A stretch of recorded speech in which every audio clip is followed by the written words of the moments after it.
A banda que eu fiz menos shows no mês de São João foi a Brucelose, foram 41 shows. Por Foda. exemplo, o Mastruz, era sério, foi 4 anos, Mastruz, foi 4 anos, tipo, vamos supor, São João é dia 24, aí tem véspera e dia 25, certo? Dia 23, 24 e 25. Aí São Pedro, vamos supor que é 28, aí 27, 28 e 29. Então, esses 6 dias eram 3 shows em cada dia. Pra se fuder. Silvestre não bebe, não fuma, e muito menos droga. Silvestre, assim, é careta demais. Não é questão de estar na rua, tá. Não, esse não é Silvestre. Silvestre não gosta nem de estar em show. Silvestre estava em show porque precisava tocar, entendeu? Pronto, meu apelido no Mastruz era Pureza. Eu não bebo, não fumo, muito menos droga. No Calypso eu levei nome de louco. Eu e o Sabá, que era tecladista, porque a gente não bebia, não fumava, não era droga. Então,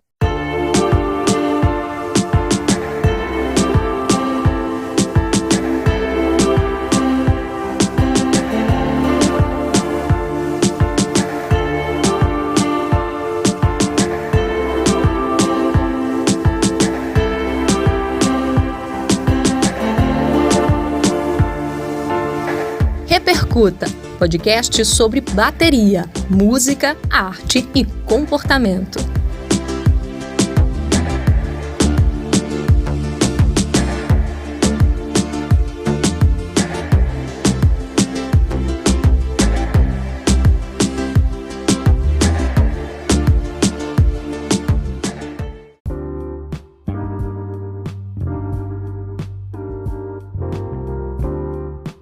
quando eu cheguei na Sonzum, eu sofri muito.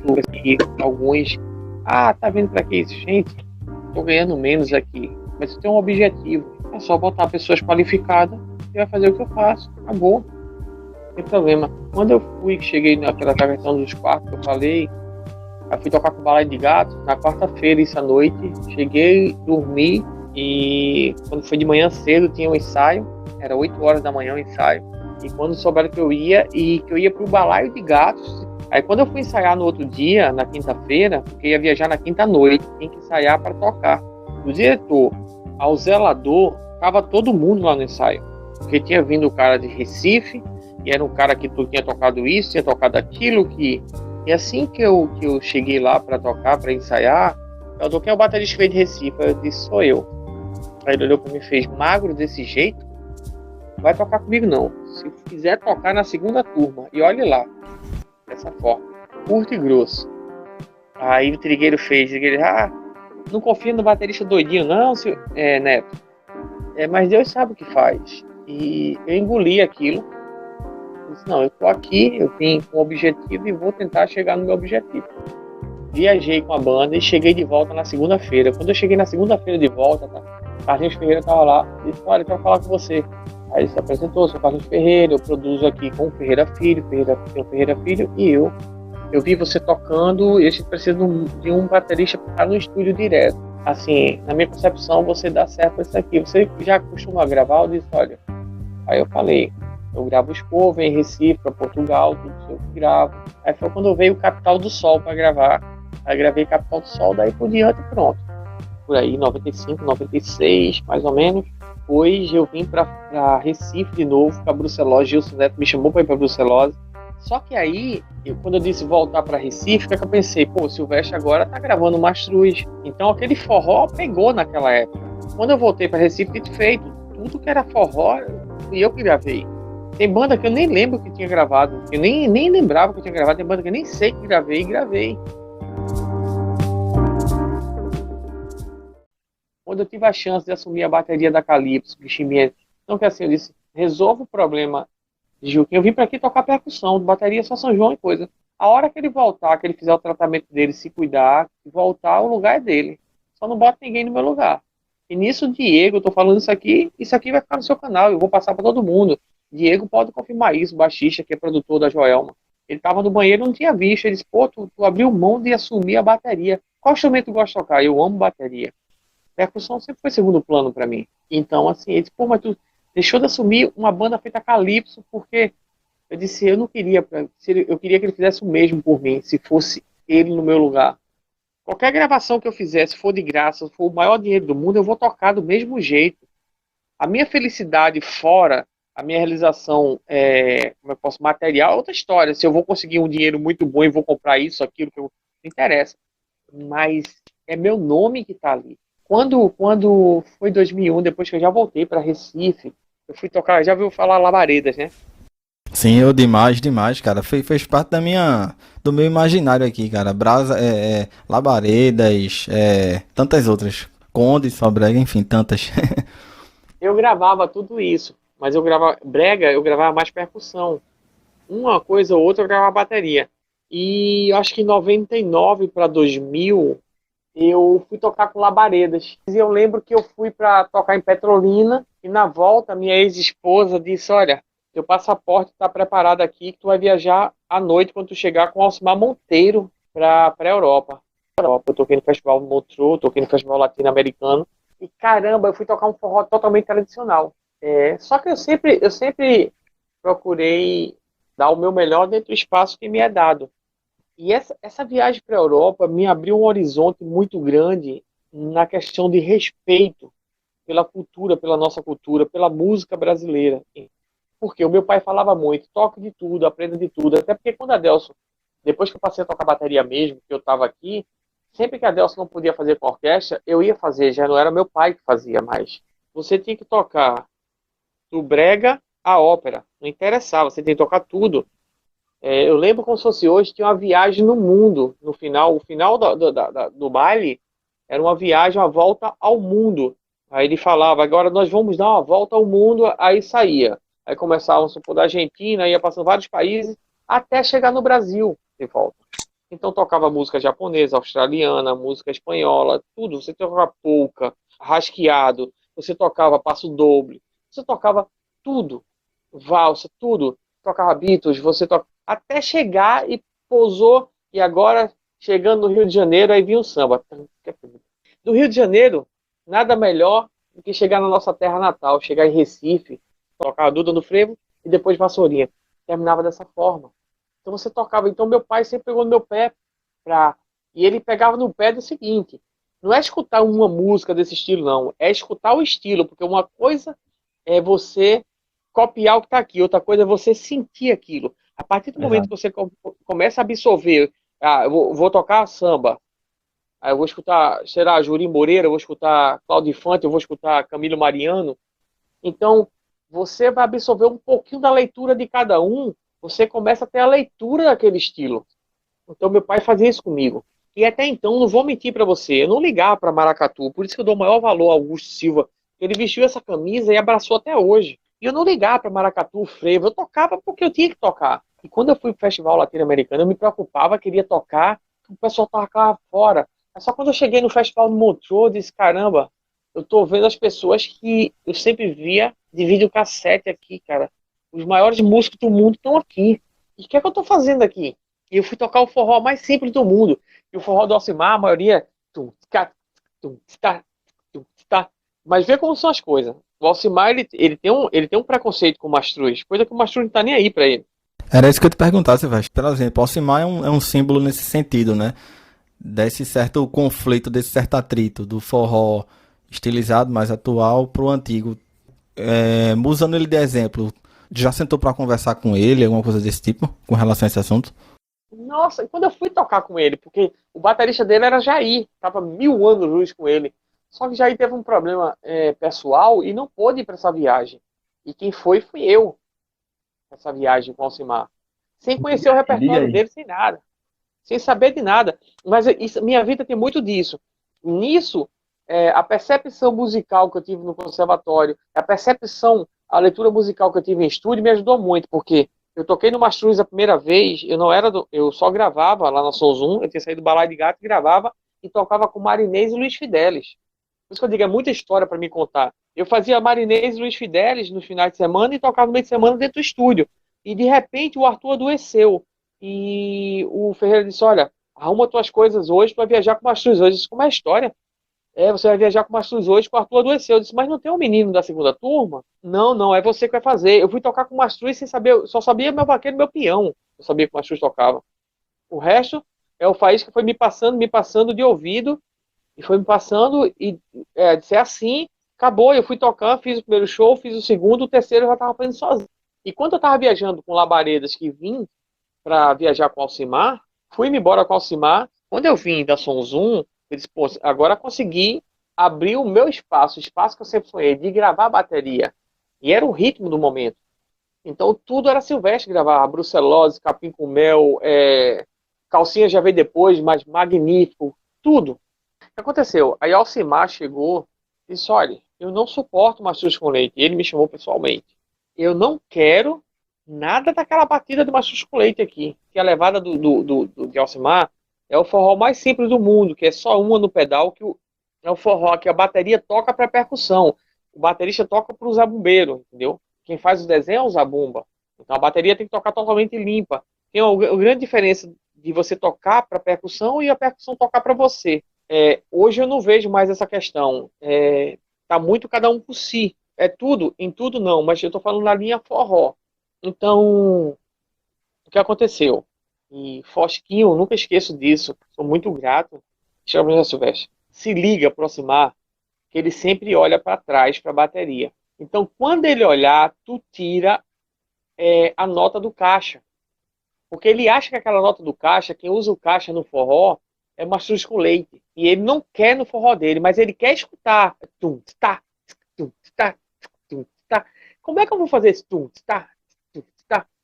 Se ele vai olhar para mim, eu não posso estar tocando essa nota. Ele não distingue a levada, que é diferente. Ele está vendo que aquela parte da bateria, o caixa da bateria, aquele instrumento da bateria, está sendo tocado. E ele acha que aquele instrumento que ele colocou no forró foi Mastruz com Leite. Vê a dificuldade do negócio. Policiado o tempo inteiro, né? É bronca, é bronca. Então ele queria escutar aquilo, ele queria sentir essa levada, mas ele não queria ver você tocando isso aí. Como é que você faz isso? Foi outro desafio na minha vida. Mas enfim, fui. Aí a gente foi tocar no Festival do Montreux, Festival Latino-Americano, que é um dos maiores festivais do mundo. O de Montreux é o maior do mundo. E depois esse Latino-Americano da Itália. Aí você vê Gloria Estefan, Mariah Carey, você vê o escambau lá. O de Montreux é muito musical. Quando eu fui tocar esse Festival de Montreux, que eu vi, quando eu cheguei lá, estava o Nação Pernambuco tocando. Nunca vou esquecer disso. Foi quando eu aprendi a valorizar a nossa música. Porque foi quando eu vi o meu pai dizer aquilo. Toque o que é seu. Conheça o que é seu. Saiba do que é seu. E saiba explicar o que é seu. Porque tocando o que tem lá fora tem milhões tocando já. Como é que você vai entrar no mercado lá fora e tentar tocar o que é deles?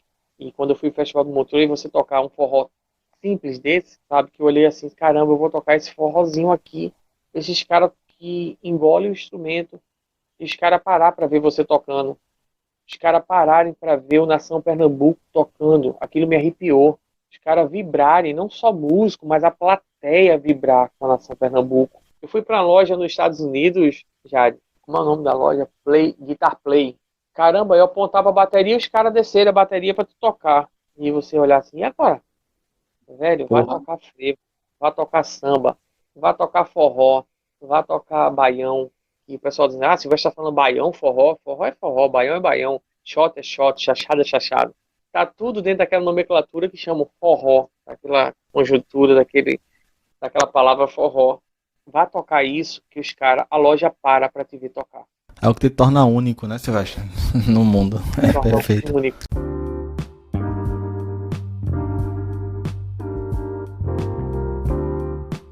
Tu tem noção do número de gravações que tu já fez? Porque eu lembro, e eu fiquei muito curioso, que eu vi numa live tua, tu dizendo que tinha momento que era tanta gravação, que tu não sabia nem pra quem era mais. De um estúdio pro outro, sem saber pra quem tá gravando. Tu tem número, tem noção de quantas são? De música é impensável pra mim. Não tenho fácil ideia. Se eu for contar de cover, de percussão, de banda de pau e corda, é impensável assim, de música. De artista talvez resuma mais.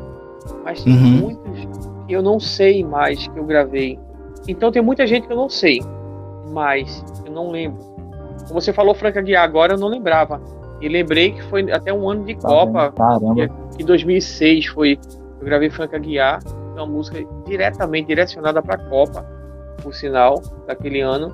Os CDs dos 20 sucessos é uma porrada, né, Silvestre? Os CDs de nossa, tem cantor, não sei o que é Miller, Roberto Miller. Tem muita gente das antigas que eu gravei que eu sei nome, mas eu não lembro assim. Então, assim, música é impensável para mim. Quantas eu gravei, realmente é impensável. Artista se resume, mas não sei dizer quanto. Sobre essa questão de gravar, a Somax tinha o estúdio A e B. Por exemplo, quando eu gravei Maridos e Esposas de Calypso, foi o segundo CD da Calypso, eu gravei Maridos e Esposas no estúdio A e gravei Amor Perfeito, que era de Chimbinha, uma banda de forró, eu gravei no B, então corria de um para outro. Às vezes eu gravava Magníficos, teve uma época que eu gravei Magníficos no estúdio e tá gravando outra banda com o Maraial no outro estúdio, no B. E tem a vez, pronto, essa banda mesmo do Sul, o GDO, quando eu gravei o GDO, eu tava gravando Edu e Maraial no estúdio A e o GDO no estúdio B, sabe? Então, assim, é muita coisa. Realmente, não tem como eu dizer assim, até porque tem muita coisa que eu realmente não lembro. Silvestre, me diz uma coisa, tu tens alguma lembrança do maior tempo que tu tenha passado em estúdio direto, sem parar, assim? Já teve vez que eu não ia pra casa, tipo assim. Quando eu era pequeno, eu estudava de manhã, eu pegava 7 horas da manhã no colégio, minha mãe ia me deixar. Quando eu via minha mãe com minha malinha, eu já sabia que do estúdio, porque dali eu ia pro estúdio, eu sabia, por exemplo, hoje é sexta-feira, a orquestra vai tocar mais tarde. Eu tocava na banda chamada Mistura Fina, que era eu, Renatinho, o guitarrista, que tá na Spock Frevo, Sérgio Borges de baixo, filho de Fernando Borges, e Renato Fonseca, que tá com o Djavan, teclado. Era nós 4. E meu pai gostava tanto de tocar, que no intervalo da orquestra, ele, em vez de parar de tocar e descansar, ele ia tocar com a gente, ele tinha prazer de tocar com a gente. A época de um aprendizado absurdo. Então, nessa época, o que acontecia? Eu sabia que a orquestra, a gente ia tocar, vamos supor, na sexta-feira à noite. Então, eu saía pro colégio de manhã, 7 horas da manhã, minha mãe deixava lá, e depois minha mãe ia buscar de meio-dia. Quando eu via que minha mãe estava com a malinha, eu já sabia que dali eu ia pro estúdio, eu não ia para casa. Eu almoçava no estúdio, eu gravava à tarde, quando era de noite, tomava banho no estúdio, trocava de roupa, ia pro baile, tocava o baile. Quando chegava na sexta-feira de manhã, 5h30 da manhã, em casa, meu pai, pro colégio, que eu não vou criar preguiçoso, não. Meu velho. Meu velho. E olha que só tinha recuperação na minha vida na sexta série, quase que a casa cai. A diretora chamou meu pai e disse: a culpa é sua, essa criança aí não é criança, tem responsabilidade de adulto, tem hora que eu tenho pena dessa criança na sala de aula. Eu chegava no colégio, eu queria brincar, ou ia brincar, ou ia dormir. E gravação, já teve vez de eu sair 9 horas da manhã, tá gravando. Eu saía 7h30 da manhã de casa, 7 horas, quando eu não tinha que montar a bateria, quando eu tinha que montar a bateria alguma coisa, ou trocar pele, alguma coisa assim, eu ia mais cedo, ia pro estúdio, começava a gravar 9 da manhã, terminava 9 da noite e tinha outra gravação para fazer. Então ia até de manhã. Aí de manhã já emendava com a gravação do dia anterior, porque não tinha terminado, nunca terminava as bases todas no dia. A não ser que dissesse assim, vamos gravar só bateria hoje, aí terminava no dia. Geralmente terminava, mas geralmente quem estava gravando guitarra e baixo dizia: olha, deixa Silvestre gravar a parte dele, depois a gente vai refazer a nossa. Eles sabiam que eu sempre tive facilidade de decorar o que tinha de fazer. Eram 16 músicas para gravar de calcinha preta. Eu começava a gravar 9 da manhã, mas tinha gravação à noite. Terminava 9 da noite e já pegava outra gravação. Aí geralmente quando dava 4, 5 da manhã, aí já não está rendendo mais, então vamos parar aqui. Aí um pouquinho, 2, 3 horinhas ali, 9 horas da manhã tá gravando calcinha preta de novo. Terminar a calcinha preta, pegar outra gravação que não terminou, entendeu? E ficar 2 dias assim no estúdio direto, sem ir em casa.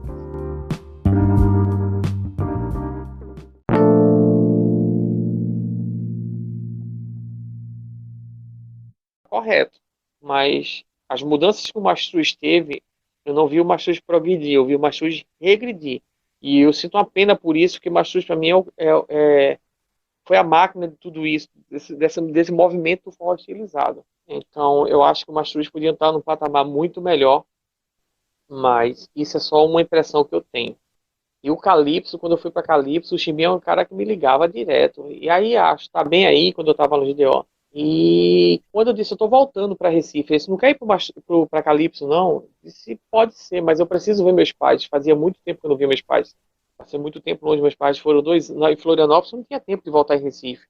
Eu estava viajando com a banda no final de semana, e quando eu chegava, eu tinha mal um dia de descanso em casa, e já estava no estúdio, que era em Balneário Camboriú, não era em Florianópolis. Então eu passava todos os dias da semana indo para Balneário e voltando.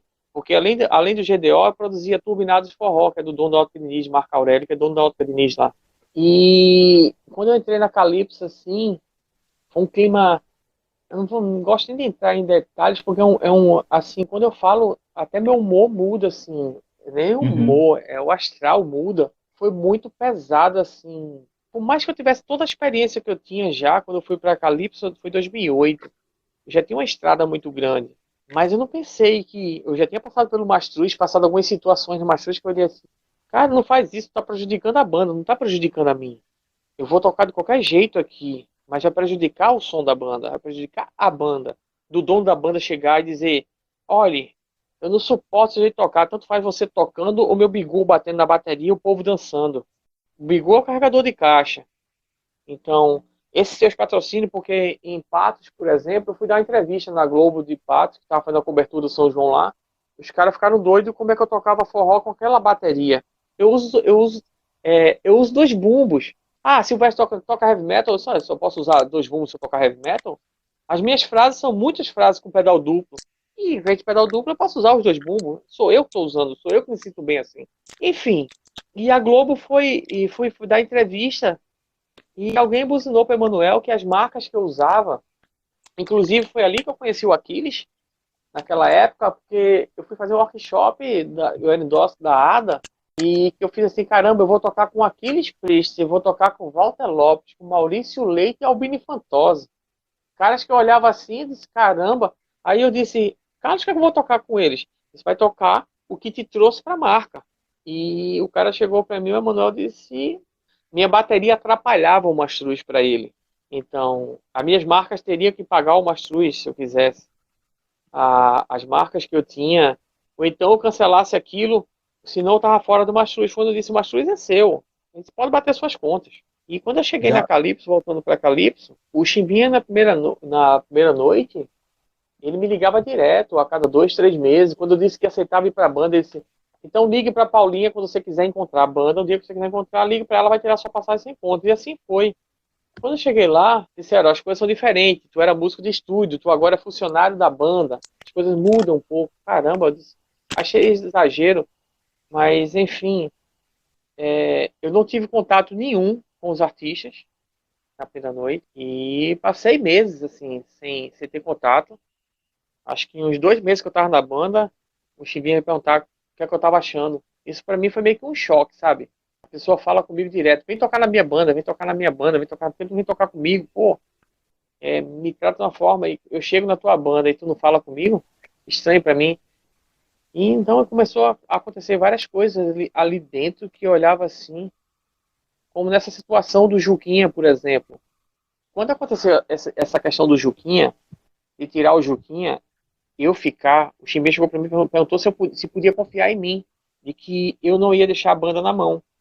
Eu disse, mas em que sentido? Por que disso? Isso foi no banheiro do Chevrolet Hall, na confraternização da Luan. Todas as bandas que a Luan vendia tinha essa confraternização. isso em que ano? Isso, acho que 2010 para 2011, porque foi a confraternização, isso, 2010 para 2011. Eu disse, pague o tratamento dele para ele se cuidar, porque tu vai jogar o cara assim no vento, o cara precisando de um tratamento, um cara que tá ali contigo toda hora, tá colado contigo, um cara que é teu braço direito, quando ele se curar, quando ele tiver bom, ele volta pro lugar dele e eu volto pro meu. Eu não quero lugar de ninguém, não. Você pode confiar em mim que eu vou fazer. Se ele passar 1 ano, 2 anos de tratamento, se for um mês, uma semana, 2 semanas, você pode contar comigo. E quando ele voltar ao lugar dele, eu não quero lugar de ninguém, muito menos dessa forma. Não, mas eu tenho que ver, não sei o que. Eu disse, caramba, o cara tá contigo toda hora. Que amizade é essa? Isso no banheiro. Nisso, quando o Chimbinha sai, o Diego, o baixista, que é produtor, a Joelma, disse, caramba, não esperava isso de você, não. Por todo o histórico que você tem, de nome que você tem, de gravar tanta coisa, a gente pensa logo que é um músico mafioso. E qual instrumento tu gosta mesmo? Eu disse, meu instrumento mesmo é bateria. Eu toco percussão porque eu comecei tocando percussão. E tenho uma leitura boa de percussão mesmo. O instrumento que eu amo é a bateria. Eu disse, caramba, tu podia ter assumido a bateria da Calypso agora, a banda feita Calypso. Eu disse, mas dessa forma jamais eu ia querer. Isso não ia me fazer bem de forma alguma. Ele disse, caramba, eu tô te admirando mais ainda, não só como profissional, agora como pessoa de verdade. Isso eu já estava há 2 anos na banda. Quando foi pouco tempo depois, aí eu fiz o show, comecei a fazer o show, e o Chimbinha, tá vendo aí? Não faz diferença nenhuma. Eu disse, faz, cara. tudo que eu aprendi aqui de Calypso foi na leitura do Juquinha. Foi dentro que eu vi ele tocar. Eu absorvi a leitura dele tocar. Então foi muito fácil para mim chegar e tocar. Mas o Juquinha é o Juquinha, cara. Eu disse, não faz isso. O Diego até ficou assim, porque o Diego, eu sempre fui muito amigo do Juquinha. Então comigo não vai colar. Ah, tu é melhor do que Carlinhos? Nunca. Não vem achar que vai me agradar dizendo que eu sou melhor do que ninguém, não. Que você está perdendo comigo, sabe? Com certeza você vai estar perdendo comigo. A partir do momento que você disser para mim, Silvestre, que eu acho você melhor do que o Riquelme, que eu acho você melhor do que o Carlinhos, já perdeu o ponto já comigo aí. Porque do mesmo jeito que você está fazendo isso comigo, você vai chegar com o Riquelme e dizer, olha, eu acho tu melhor do que o Silvestre, do que o Carlinhos. Não, não faz isso. Pô, eu gosto muito de ti tocando, aí eu respeito. E isso eu fiquei fazendo, foi quando eu fiz a Hebe, não sei se você viu um episódio da Hebe, que a Hebe tomou um susto, aquilo foi pro CQC, foi o primeiro lugar do CQC na época. Mas foi culpa do produtor da Hebe, que a gente sempre tocou em cima do VS. O que aconteceu? Quando soltou o VS, soltou a contagem, eu entrei, e é com um ataque de caixa e shine, que era pedal, caixa e shine junto. Caramba, ela não soltou o microfone aquele dia, mas foi grande o susto. Ali sou eu tocando bateria. Nisso, quando foi a turnê 2011 para a Europa, o Juquinha foi quando o Juquinha voltou. Aí ele voltou bem, graças a Deus, ele tinha resolvido o problema e estava bem. Aí voltou, a gente foi para a Europa, a gente fez, caramba, Jade, 12 shows em 13 dias em 7 países. Eu nunca esqueço essa matemática. O dia que sobrou tempo para a gente dormir, foi um dia que parte da banda não conseguiu, o cara reservou um voo low cost, aquele voo barato, e não podia levar 2 bolsas em cima. E parte da banda não conseguiu embarcar no voo. Esse voo ficou na pista lá, porque estava com gelo demais em Bruxelas. Aí só quem embarcou fui eu, Joelma, um bailarino, que foi o Thiago, e mais 2 pessoas. O resto da banda toda ficou. A gente estava indo de Bruxelas para Madrid. Foi o dia que sobrou umas 4 horinhas para a gente dormir um pouco, porque a banda atrasou. Senão não tinha sobrado esse tempo. Resultado, no último dia que a gente estava na Itália, quando a gente tinha tocado os 12 shows, no 13º dia, a gente foi dormir um pouco para ir para o aeroporto. Oxe, eu vi foi umas porradas na porta, querendo quebrar a porta, era a Juquinha querendo brigar comigo, você acredita? Foi querendo brigar comigo, porque eu tinha inveja dele, que eu queria o lugar dele, eu entrei ali para tentar tomar o lugar dele, que eu tinha inveja, que eu era invejoso, eu era um mafioso, isso e aquilo, ele não deixou nem eu falar, não queria brigar. E Diego estava no quarto comigo. E, geralmente Diego ficava com o Juquinha no quarto. Aí quando ele começou a esculhambar, e quando ele deu uma deixa, ele disse, pensava que o Chimbinha não ia me falar, não, seu invejoso. Eu disse, como é a história? O Chimbinha falar o quê? Disse que você queria meu lugar, seu invejoso, não sei o que. Eu disse, peraí, que história é essa? Aí Diego disse, já sei o que aconteceu. Esse meu primo, o Diego chama todo mundo meu primo, o Juquinha também chamava meu primo. Deixa eu falar. E não, porque isso é invejoso. Disse, deixa eu falar. Depois que eu falar, o senhor fala o que você quiser. Ele falava assim, o senhor. Eu disse, não, eu falo. Aí Diego disse, não, Silvestre, deixa que eu falo. Eu tava lá e você não sabia nem que eu tava. Foi que Diego falou, isso aconteceu assim, assim, assim. O que chegou pra Juquinha foi que eu tinha ido pedir pra tirar ele da banda e pra eu ficar tocando bateria. Eu não queria tocar mais percussão. Tá entendendo? Então, como é que tu é dono e tu faz um negócio desse, um tumulto desse dentro da tua banda? Você mesmo contribui pro conflito ali, né, velho? É foda. E assim, um dono que pensa assim, Silvestre, ele pensa como a gente falou lá no início da conversa da gente, de competição, de procurar quem é, né, quem quer mais. Tipo, é um leilão da coisa, quem quer mais, quem dá mais pra estar aqui comigo, tá entendendo? Olha, foi um desgaste tão grande. Em 2019 eu ia voltar a tocar com a Joelma. Quando eu saí da banda, eu continuei com contato com vários da banda. Mas com Chimbinha, até hoje eu não sei contato, eu não tenho contato e prefiro não ter. Quando eu ia em Manaus, o pessoal geralmente ia lá para casa almoçar. E uma vez eu estava com minha ex-esposa e no camarim que ela gostava de ir ver, e o pai dela e meu ex-sogro e minha ex-sogra gostavam de ir ver. E eles iam pro palco e toda vez Joelma me chamava para tocar. E o Chimbinha, aí uma vez Joelma disse, caramba, Silvestre, como é que um músico com o teu currículo, com o teu talento, para de tocar dessa forma? O Chimbinha fala isso direto, e tu foi trabalhar com táxi. Eu fui trabalhar com táxi, nem som no meu carro, eu não queria mais ouvir música. O desgaste foi tão grande na Calypso para mim, que eu desencantei com a música de um jeito que eu não queria nem ouvir mais música. Eu não conseguia ter outra leitura da música, que com o que eu construí na música, eu podia estar fazendo meus workshops, eu podia estar dando aula, sabe? Isso. Eu fico imaginando, assim, eu só posso me imaginar no teu lugar, que só quem pode dizer isso é você mesmo. E assim, eu acho que deve ter também ficado registrado longe de casa, em outro país. Isso tudo, todo esse cenário deve ser muito forte pra você, assim, sabe? Eu só posso imaginar, você que pode dizer mesmo. Não era só em outro país, era o tempo todo nessa tensão. Qual era o problema que ia ser gerado hoje? Qual era o desgaste que ia ter hoje, entendeu? Isso me levou à depressão e não sabia que estava me levando à depressão.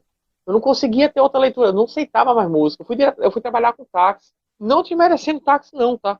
Porque eu ganhei muito bem no táxi e, por sinal, muito mais do que eu ganhava na Calypso. Só que eu pagava diária. Eu sou ansioso. Eu não sei dever. Aí você não sabe dever, é ansioso. E todo dia você já dorme devendo outro dia. Tá entendendo? Isso me prejudicou. Isso me levou à depressão. Aí foi quando eu disse a Joelma, hoje eu tiro mais do que na Calypso e durmo em casa todo dia. Exatamente, exatamente, velho. Qualidade de vida também. Só que assim, era uma qualidade de vida que estava me destruindo por dentro, porque a música estava me fazendo falta, mas eu não aceitava que era a música que estava me fazendo falta. Você associava a música a esse desgosto, a essa coisa, né? Você não se separava, você atrelou uma coisa à outra. Aí foi quando eu aprendi que uma coisa é o que tu acha que é bom pra tu e outra coisa é o que Deus tem pra ti. Deus me deu um dom, que foi esse que é um dom tão assim, Jade, que eu vejo fulano tocar isso aqui, eu achei bonita essa frase aqui, já fico imaginando a frase dentro de mim, e eu vou pro instrumento e eu consigo expressar aquela frase de uma maneira que muita gente olha assim, como é que pode, velho? Então, esse é o meu medo de ensinar até, porque eu aprendi muita coisa que é difícil, mas eu não sei a maneira mais fácil de chegar até ali.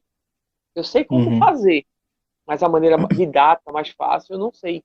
E eu joguei esse dom no ralo. Como é que eu vou ter família assim?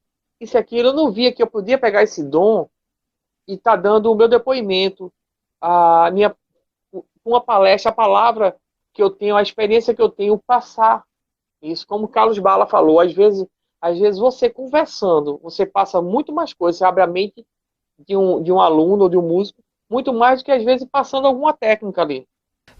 Pronto, até para dividir isso com você. Quando eu comecei a produzir aqui o Repercuta, uma das coisas que mais me veio na cabeça foi essa coisa, assim. A gente, eu vivo até conversando isso com amigos também, sabe? Eu costumo dizer assim, tipo, às vezes a gente acaba se juntando em grupos ou ficando mais próximo de certas pessoas apenas porque, digamos, porque é baterista ou porque é atleta, por coisas em comum, mas que muitas vezes você não tem nada em comum com a pessoa além daquilo, sabe? Assim, foi até um estalo que eu tive, meio assim, eu disse, porra, produzir ou não produzir, o podcast vai me deixar mais longe da bateria ou deixar mais perto. Depois eu fiquei pensando, assim, vai me deixar mais perto, principalmente por uma coisa. Porque a gente é baterista, tudo, você é artista, você é baterista, mas você é muito mais do que isso, velho. Muito, muito mais coisas. Então, assim, de você passar muitas vezes, você aprender ouvindo, velho. Sabe? Eu já aprendi tanta coisa ouvindo que eu nem fui tocar, assim. Eu só fui ouvir uma frase de uma pessoa, um estalo, assim, que você tem.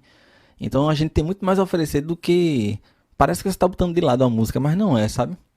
E aí, quando você passa, velho, quando você aprende algo com alguém, pra mim, sabe? Pela palavra da pessoa, pelo discurso, e principalmente através do que a pessoa é, para além da bateria, quando tu vai ouvir o cara tocar, sei lá, tu pega muito mais dele, sabe? Assim, fica potencializado pra mim, sabe? Então a gente é muito mais do que baterista. Você é pai, você é filho.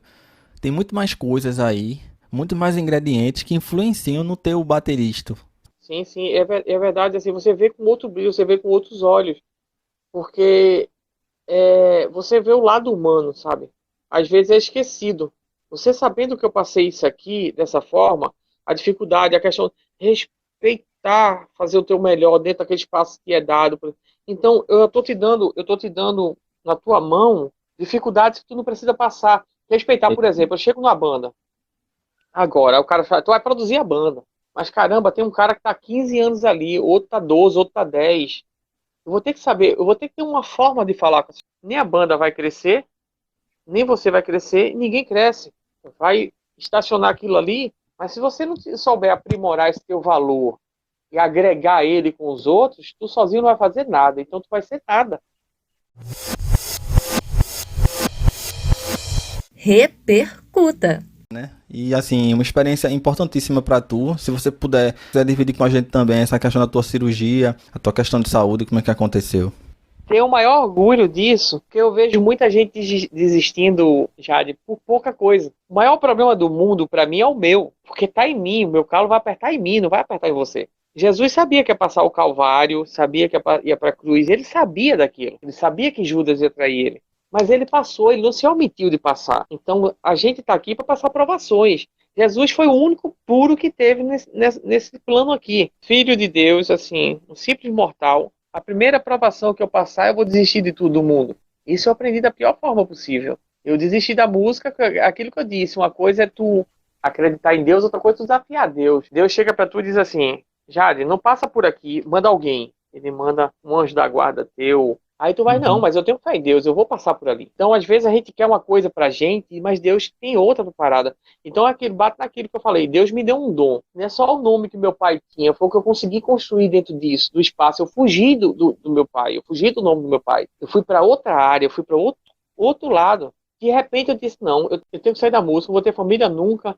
Isso aqui é um meio muito pesado, é nojento, mas não. Mano, ele deixa qualquer meio pesado. Eu fui trabalhar com táxi. No primeiro dia que eu fui trabalhar numa raio do táxi, eu entrei e disse, não, vou entrar na raio do táxi. Estava tendo muito assalto naquela época em Manaus. No primeiro dia, eu me inscrevi no dia. No outro dia de manhã, eu saí cedo para trabalhar. Quando eu liguei o rádio da rádio do táxi, a unidade 120 tinha sido morta. Eu me desesperei. E simplesmente no rádio teve um que disse assim, é um a menos para competir. Nossa, isso me deu uma agonia que eu peguei o rádio, o PTT e disse, eu não acredito que escutei isso, dessa forma eu disse. É um ser humano que perdeu a vida, podia ser eu, você ou qualquer um. O TA dele vai ter outro dirigindo daqui uma semana, 2 semanas e vai estar concorrendo do mesmo jeito, isso é burrice. Aquilo ali marcou de um jeito que eu disse, caramba, isso não é a música não, é o ser humano. Aí eu fui para Manaus, eu conheci minha ex-esposa no aeroporto, ela gostava da banda. Esse tanto que botaram fã da banda Calypso, né? Não que hoje você tenha jeito de velho, nem, tu tá com 45, mas nem parece esse, velho. Eu te vi dizendo isso numa live, se o cara tem 45 anos já. Mas a tua foto lá, tu bem novinho, velho. Quando eu olhei a foto lá com a tua ex-esposa. Se você vê, caramba, quando eu vejo a foto assim, da época do Brucelose, Luiz Fidelis, morro de rir, porque eu era bem magrinho. Em Manaus eu engordei muito, eu aumentei 28 quilos em Manaus. Minha ligação com o Norte começou quando eu fui trabalhar na Calypso mesmo. Eu aprendi muito da cultura do Norte. Eu passei 7 anos e meio praticamente sem tocar, para não dizer que eu não fiz nada. Nesse meio termo, em 2015, eu fui em Florianópolis produzir um CD de Elis Dias, Elisângela, que eu produzi na época do GDO, porque ela não aguentava mais fazer música, e o pessoal fazia de bolo. Não fazia uma coisa para ela. E eu fui fazer uma produção para ela. Então foi a única coisa que eu fiz. Eu não queria tocar bateria, tá? Não queria tocar bateria. Eu já estava morando em Manaus, pra você ver. Eu já não queria fazer música, e eu não queria tocar bateria. Aí eu comecei a tocar, comecei a me sentir confortável. Eu botar outro cara pra gravar bateria, mas ela queria que eu gravasse de qualquer jeito. Aí fiz os arranjos todinho, fiz a produção, fiz a bateria, fiz as percussões também, gravei as percussões, e foi um trabalho que eu fiz nesse período de 2012, de julho de 2012, 1º de julho de 2012, até 2019. E assim, tinha a questão da Joelma, não sabia se ia ficar sede em Goiânia, São Paulo ou Recife. E eu queria vir embora para cá, devido à questão da depressão, foi um dos motivos também. A questão cultural de conseguir me adaptar àquilo, e eu precisava voltar para cá. Aí meu médico disse, você tem que sair daqui. E acabou, a gente se separou, resolveu se separar, eu vim embora em 2020. Aquela reportagem ali, aquele dia, eu cheguei 12:05, o voo chegou em Manaus, eu fui lá, à noite eu pedi ela em noivado, com o pai dela, falei, tirei aquelas fotos, não sei o quê, e eu voltei de meia-noite, eu passei 12 horas em Manaus, eu fui lá só pedir ela em noivado. Eu voltei meia-noite para encontrar a banda em BH, foi até Brasília, BH, e a gente ia pro interior de Minas. Enfim, aí a gente casou naquele ano, pedi para sair da Calypso. Me orgulha que a Joelma me chamou no meu último show. Ela sabia que era meu último show, dia 1º de julho de 2012. Foi estranho para mim, porque ela chamou no camarim desse, mas que a Joelma quer falar comigo? Sim, quer falar contigo. Foi quando ela disse, Silvestre, eu vou te botar para fora para você receber seus direitos. Eu sei que você me pediu para sair, mas você foi um funcionário. Eu não tenho nada para falar de você, a não ser coisas boas, porque você foi um exemplo de profissionalismo, de ser humano e exemplo de conduta aqui dentro. Pra você ver como são as coisas, né? E até eu pedi uma carona a ela que eu ia voltar de avião para Recife, para acertar minhas contas aqui, resolver minhas coisas e me embora pro Amazonas, que eu já ia de vez para Manaus. E ela disse, não pode ir. Ela até brincou, porque dentro da van ela tirou a bota dela e ela é baixinha, tem 1,55 m, né? Ela disse, se der risada, eu vou jogar essa bota na sua cabeça. Foi engraçado, então...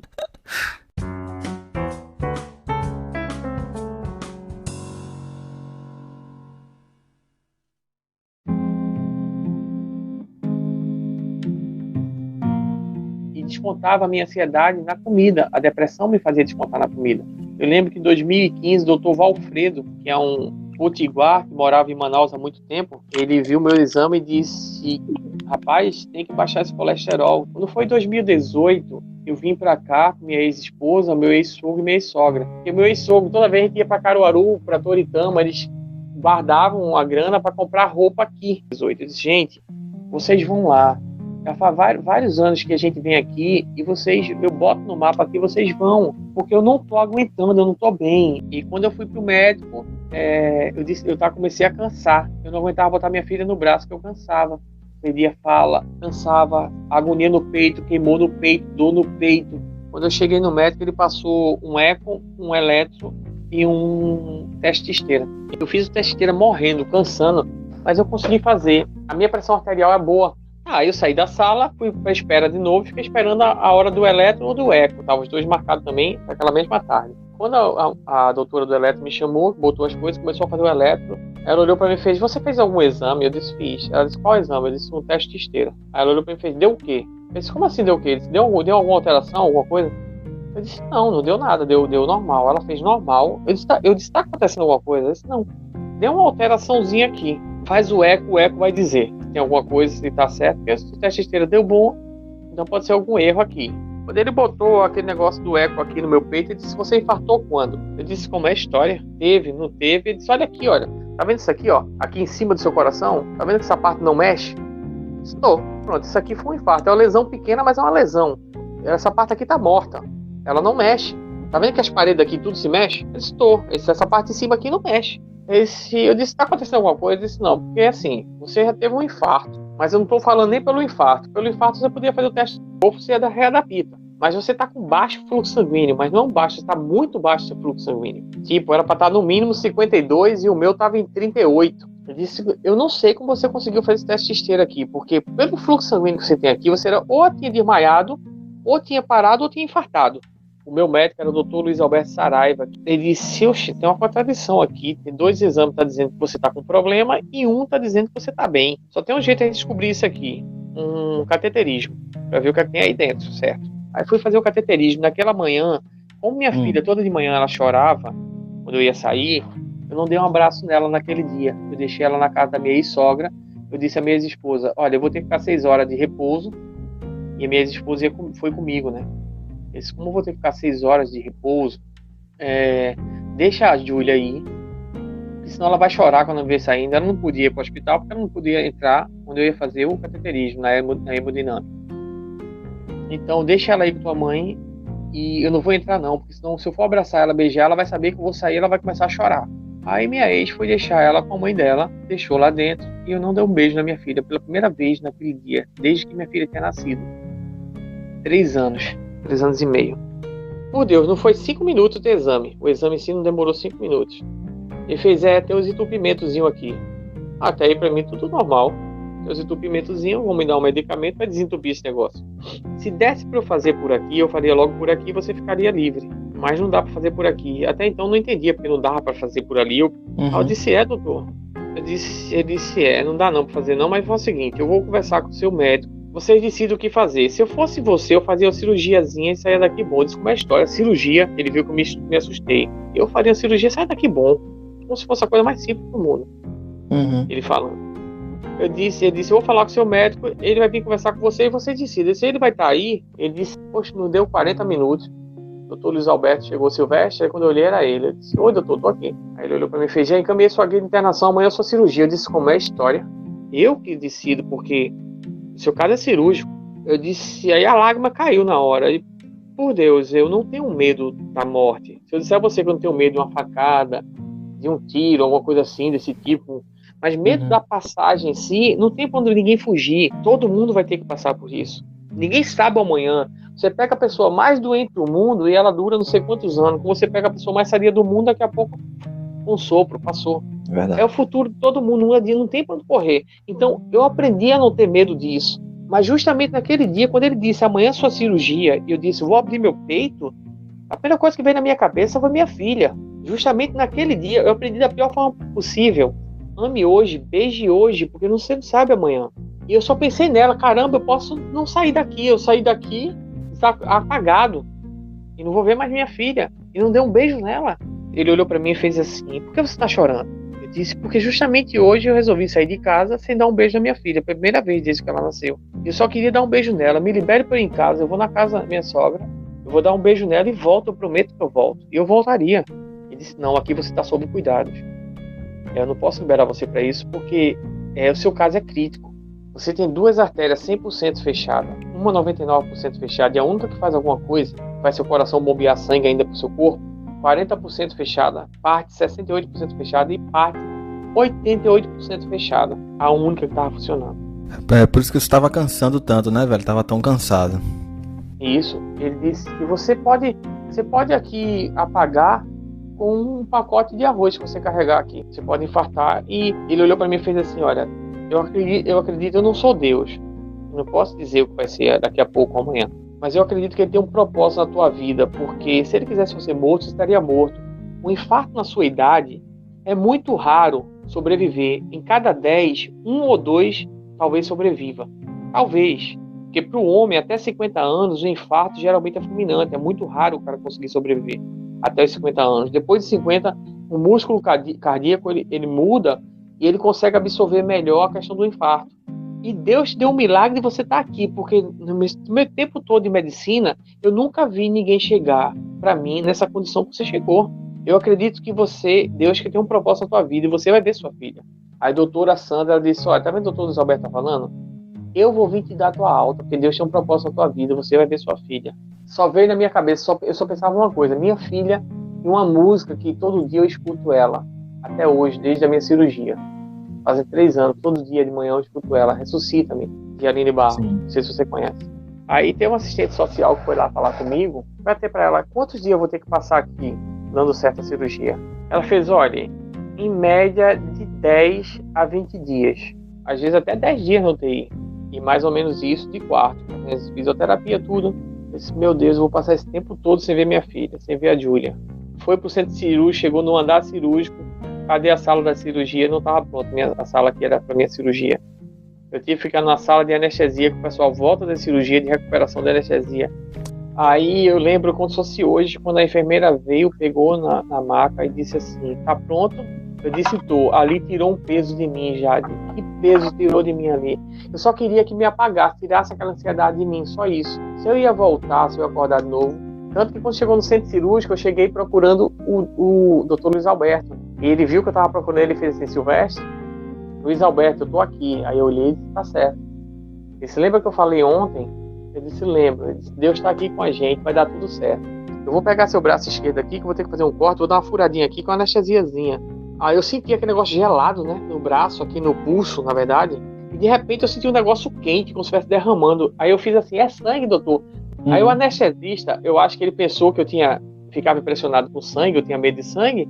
Vem cá, respira aqui. Aí me deu uma máscara para respirar, mandou respirar fundo. Aí eu lembro de ter respirado a primeira vez. E eu lembro quando eu soltei o ar, ele disse, respire de novo. Eu lembro de ter começado a respirar. Daí pra frente eu já não vi mais nada. Eu apaguei ali.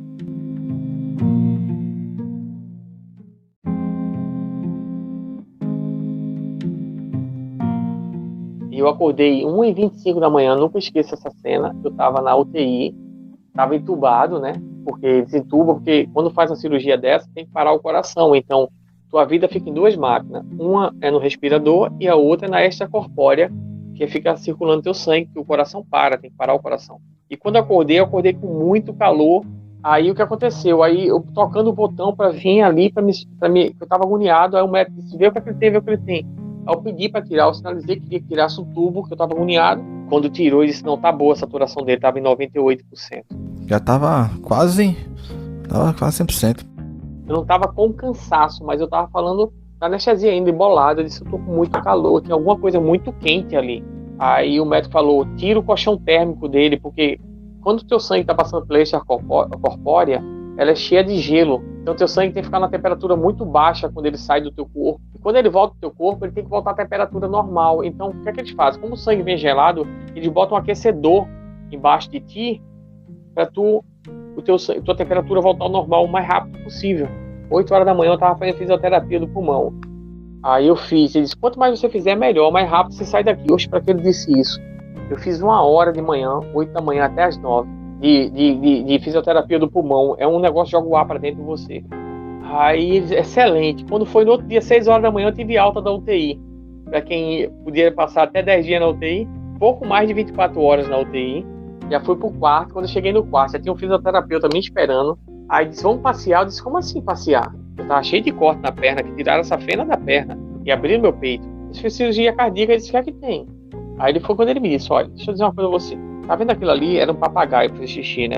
Você quer fazer xixi, quer ir no banheiro? Levante e vá. Quanto mais você andar, mais caminhar, mais levantar, mais fizer suas necessidades sozinho, mais rápido você vai recuperar, suas necessidades fisiológicas vão voltar e mais rápido você vai para casa. Hoje, para que ele disse isso? Eu sentava na cadeira do papai que tinha, eu ia no banheiro sozinho, eu não fazia xixi no papagaio, porque ele disse que podia pegar infecção, e aí eu tinha que passar mais dia no hospital, eu não queria nem ver aquele papagaio. Só queria ir embora. Nossa, eu caminhava no corredor direto. Nesse negocinho, dia 19 de abril de 2018, foi minha cirurgia. Dia 24 de abril de 2018, à tarde, 4 horas da tarde, eu estava em casa. Foi uma recuperação assim excepcional, sabe? Mas daí então, eu não pensei em nada de tocar, sabe? Tu ficou meio que receoso, né? Do que podia fazer, do que não podia, né? Fiquei. Até a depressão, a questão de dirigir. Abril de 2018, quando foi em outubro, eu acho, Augusto foi fazer um workshop lá. Dava uns 400 metros da minha casa. Eu disse, caramba, eu vou no workshop de Augusto. Fazia muitos anos que eu não via Augusto. E o que acontece? Augusto, a primeira bateria dele foi uma Mapex, foi minha. Que eu tocava na feijão com arroz com essa bateria. Mas eu passei para Augusto, eu disse, eu vou ver Augusto, fazia muitos anos que eu não via Augusto. E fui no workshop. Quando ele me viu, veio me dar um abraço. Eu disse, calma, que eu abri o peito. Ele disse, como assim? Aí eu contei para ele, mostrei tudo. Ele disse, e aí, mas vamos tocar. Eu disse, não posso tocar não. Eu acho que eu não toco mais. Ele disse, não, você vai tocar. Você tem que tocar. A música não pode ficar sem você, não. Não existe isso, não. O que você já fez na música. Eu disse, não, mas não fiz nada demais. Fez. Você é um formador de opinião. Você é um exemplo, não. Você é uma referência. Não pode não. Você tem que voltar. Aí Fernando, que é da Pearl, era da Pearl, saiu da Pearl, era do marketing da Pearl, tava lá com ele. Se você não pode um músico entre você, não, cara. Não pode parar de tocar, não.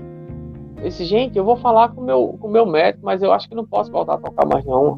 E o que aconteceu? O meu médico, como ele era diretor, e ele me acompanhou tudo meu, ele sabia da minha depressão, o tratamento da depressão que eu estava fazendo. E nesse dia, poucos dias depois que eu tive com o Augusto, uns 15 a 20 dias depois, o Augusto foi lá para casa. No outro dia eu fiz um tambaqui para ele, na brasa, um peixe. Nossa, 2 bandas de tambaqui. Foi maravilhoso aquele dia. E aquilo ali me deu um brilho nos olhos, me deu uma vontade de viver, sabe, grande.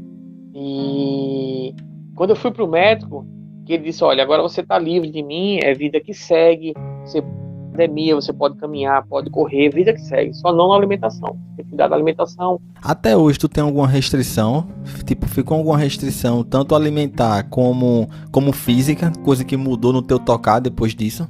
Não, eu só senti quando fui tocar cãibra na batata da perna, mas era mais do que normal, porque foram 6 horas de trio e à noite eu toquei mais 2 horas e meia e no outro dia mais 6 horas. Tu passasse logo por uma prova, né? Pra ver se tava bom, logo depois. Foi logo tocar carnaval. Nas vídeos eu brinquei com o pessoal do SAMU, disse, tem desfibrilador aí? E qualquer coisinha você taca esse desfibrilador em mim, tá? Isso foi 2019 o carnaval que tu tocou? Foi 2019, já. Não tinha nem feito um ano que eu tinha feito a cirurgia. Isso foi trio, foi? Foi trio, 6 horas de trio das Virgens, 2 horas de baile municipal naquela noite, e mais 6 horas no outro dia no do cachorro, bloco dos cachorros em Olinda. E eu teria tocado até de graça. Então quando eu cheguei pro médico, restrição física nenhuma, mas alimentar eu tenho restrição grande, que tipo, óleo, nada com óleo e com manteiga eu posso. certo? E meu corpo, ele tem uma deficiência, ele transforma, que era para transformar em colesterol bom, ele transforma em ruim. Então eu tomo um remédio que ele ajuda, ele combate o colesterol ruim e ajuda o bom. Meu corpo quase não produz colesterol bom e ele tem que produzir o colesterol bom. Evitar massa, refrigerante eu não tomo há muito tempo, açúcar eu diminuí muito, mas por mim mesmo, eu não tenho nada de diabetes, entendeu?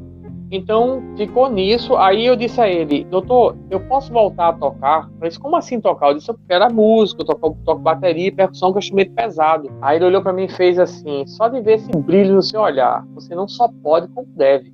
Faça isso o quanto antes. Aí desse dia pra cá, pronto, minha vida, só não digo que voltou ao normal, porque eu tentei voltar para Manaus ainda, porque minha ex-esposa tinha passado no concurso, eu ia tocar com a Joelma, e não toca com a Joelma, ia comprar apartamento aqui, acabou, vai estar fechado, aí depois o cara disse, não, o apartamento não é esse aqui, a construtora veio com enrolada, a gente desfez, a gente tinha planos de ter mais um filho, essa história assim, e acabou que eu tentei voltar. Mas só que eu cheguei lá, eu tive síndrome do pânico, eu passei quase 4 meses trancado num quarto, sem sair, sem querer sair pra nada. Me dá um desespero pensar em sair, ainda bem que o banheiro era no quarto, eu não saía nem pra comer do quarto, foi horrível. Eu disse, eu não tenho mais condições, aí o médico disse pra mim, se você continuar assim, você vai se matar, você tá se matando, você tá se destruindo, você tem que sair daqui. Decidi vir, ela decidiu não vir, a gente resolveu se separar. Pronto, eu vim, só que cheguei aqui em janeiro de 2020, logo depois veio a pandemia, trancou tudo, aí pronto.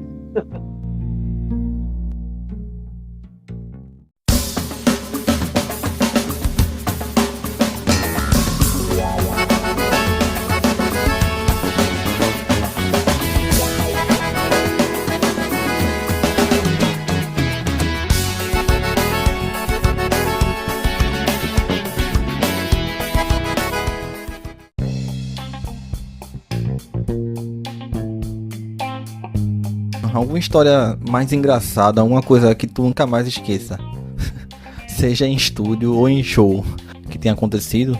Por exemplo, eu já sei que tu já passou por situação de estar em ônibus, eu não vou citar aqui, e tem integrante da banda que, por exemplo, quis se envolver com bailarina, né, e ficou no meio da estrada, por exemplo, né. Isso eu já sei, de histórias assim. Mas fica à vontade aí, é uma coisa que tu lembre, que tu nunca mais esqueça na vida. Caramba, tem um monte. Pronto, na Europa, por exemplo, fora do país, essa situação de Montreux, assim, marcou muito pra mim. Outra situação que eu acho que você já ouviu falar com o Beto Barbosa, eu não me orgulho. E quando ele começou a implicar comigo, porque eu não tava indo mais pro hotel, eu tava indo direto pro show, eu só ficava no hotel, por exemplo, eu ia tocar sábado e domingo. Então eu encontrava a banda no sábado, mas eu encontrava já perto da hora do show. Eu pegava sempre o último, se fosse voo, se fosse o que for, ônibus, o que for, pra encontrar a banda, o último, já pra ir direto pro show, pra não ficar no hotel. Porque às vezes muita conversa deixa, sabe? Pra estar falando de um e de outro, eu prefiro estar fora disso. Nisso ele achou que eu tava com estrelismo. 3 semanas antes do acontecido, de eu sair do palco, ele botou uma música chamada Forreg, e não tava no repertório. E naquela época ele tava tocando, ele tinha essas de lambada pra vaneirão. Ele tocava toda a música em vaneirão. Eu já conhecia a música, mas tá bom, fiz a preparação, entrou na música, só que ele olhou pra mim e fez, toque o ritmo original. Mas por que ele quer original se o show todo tá em vaneirão? Vou tocar em lambada? Aí entrei pro original, aí era vaneirão. Mas até então ele não gesticulou pro meu lado, ele só falou no microfone e não falou meu nome. Aí pra mim passou. Quando foi na outra semana, eu disse, Johnny, fala logo com o Beto Barbosa, porque se ele ficar fazendo isso no palco, não vai dar certo. Eu me conheço, eu sou um profissional extremo, mas eu vou ser profissional com ele até onde ele for comigo. Já perto de terminar o show, ele botou forreg. Aí quando eu toquei, meu irmão toca em vaneirão, e eu tocando vaneirão. Passou o show, tudo. Quando foi na outra semana, parece que eu tava adivinhando, cara. Aí eu cheguei no show, disse, Johnny, fala o seguinte, fala com o Astro lá, que ele chama todo mundo de Astro. Fala com o Astro e pergunta como é que ele quer forreg. Porque se ele ficar fazendo coisa no palco, comigo não vai dar certo. Eu vou descer do palco, vou deixar ele no palco. Já parece que eu tava adivinhando. E passou o show todinho, eu disse, graças a Deus tá terminando o show. Rapaz, faltando as 3 músicas pra terminar. Ele olhou e fez forreg. Tá merda, eu disse assim mesmo pra mim. Parece que eu tava adivinhando, isso é hoje. Quando eu entrei em forreg, ele tinha dito vaneirão, né? Eu tocando vaneirão, eu disse, meu irmão, toque vaneirão. Aí eu disse, não é comigo não. Eu olhei pra Johnny e disse, vai dar certo não. Aí ele fez a segunda vez, toque vaneirão, meu irmão. Aí ela falou alterado. Aí na terceira vez, ele fez assim, baterista sabe tocar vaneirão não, rapaz, eu dei um flan no caixa. Peguei as baquetas, guardei as baquetas, desmontei caixa, pedal, prato que era meu. Faltava as 3 músicas pra terminar.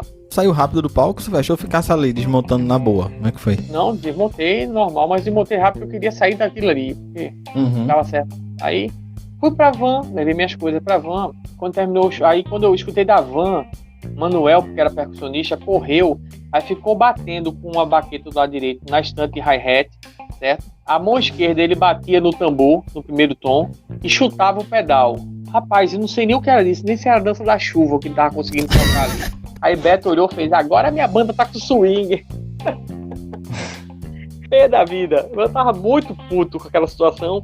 Mas quando ele disse isso, rapaz, eu dei uma gargalhada nessa van. O motorista olhou pra mim, o que foi? Eu disse, esse cara é maluco, velho. Não pode ser. Mas aí, Silvestre, quando tu fez isso, ele foi até você depois? Ele veio falar alguma coisa? Não, terminou, ele foi pra van dele. Aí Johnny veio, o Beto quer falar contigo. Eu disse, não tenho nada pra conversar com ele. Não, mas ele quer falar. E eu já sabia da fama de Beto, porque Lulu, guitarrista, a gente tinha tocado com ele, amigo meu. Ele tentou bater em Lulu. Uma vez eu vi uma cena dele que ele tentou bater em Jamil Juanes, que era um dos maiores baixistas do Brasil. Jamil deu um murro nele no palco, isso em Porto de Galinha. Cena horrível aquela ali. E eu já sabia a peça como era. Eu disse, não tenho nada pra conversar com ele. Não, mas ele quer falar contigo, pô, pode ser assim não, tu é muito esquentado, o Johnny falou. Sabe Beto como é? Ele pode ser como ele é, porque ele quiser. Ele tentou humilhar, fazer graça. Comigo não ia funcionar, e eu avisei. Eu fui profissional com ele até onde ele foi comigo. A única coisa que eu tinha para conversar com ele era receber o cachê e tocar, e eu fiz isso. Eu recebi o cachê e toquei até onde ele quis que eu tocasse. É porque ele falou, e vai ter o show semana que vem. Eu disse, não, pode chamar outro baterista que eu não venho mais. Eu não fui mais tocar. Quando eu cheguei em casa, a minha ex-mulher tinha... O que foi que aconteceu? Pronto, aí quando isso aconteceu, eu disse, aí eu contei. Isso é porque Beto tá ligando direto pra cá. Ele ligou, quando ele ligou, eu atendi, eu disse, atenda e fala pra ele, já que você não quer ir mais, não vai, você não é obrigado a ir. Falei com ele, disse, Beto, eu não sou menino nem doido, nem tampouco você é menino. Quer dizer, doido você é. Ele veio dizer que iria mostrar pro público que eu tocava percussão. Eu disse, eu não preciso ficar provando pra nada pra ninguém. Muito menos da forma que você fez. Olha, faz o seguinte, bote outro. Ele, não, você vai tocar. Eu disse, não vou tocar mais. Não viajei mais. Isso foi em Manaus? Isso foi Natal, certo? Eu acho que 99 o ano. Isso foi mais ou menos final de ano, 99. E logo depois eu fui pro Mastruz, voltei pro Mastruz, né? Aí fui tocar no Mastruz mesmo. Gravação, uma vez, é como eu falei, geralmente o baixista, o guitarrista diz, deixa o Silvestre gravar, ele pega rápido, então deixa ele fazer a parte dele, depois a gente faz a nossa. E eu gravando justamente o GDO do forró, e Ayrton Machado, ele tinha um negócio que a banda tinha que tocar forró como é a vaneira, acostumado com a vaneira de lá, e ele acha que tem que ser tudo dentro da vaneira. E assim, eu sou muito perfeccionista, eu vou fazer o meu melhor dentro do espaço que você me dá, mas isso não me obriga a fazer a coisa errada. É a mesma coisa, eu venho gravar frevo aqui, aí chega lá, não, mas o frevo que eu quero é esse aqui, mas pô, isso aqui é um maracatubo, isso não é frevo. Aí, não, mas é frevo. Cara, gente que nem sabia o que queria fazer, na verdade, né, velho? O que aconteceu? Eu gravando a música, tá enganada, você é página virada, o teu amor pra mim foi nada, eu só vi a batida. Paz, no meio da gravação, e essa música tinha um começo chatinho, tinha um cestinho ralentado, o pessoal sabia. Quando eles erravam, eles continuavam, porque eu já tava com a música na cabeça. Então, oxe, ele parou, o dono da banda, parou a gravação, para, oxe, tá tudo errado, não é forró não. Eita porra. Foi, aí só que lá do aquário é ruim de conversar, porque ele falando porque não é forró. Aí eu saí do aquário, fui lá, o sangue foi lá em cima e voltou, porque eu não tinha nem coerência o que ele tava falando, mas a arrogância que ele tava falando, como se ele soubesse o que tava falando. A pior coisa do mundo é essa. Pô, a música é difícil, a música é complicada, cheia de coisinha aqui e ali, você parar do nada assim.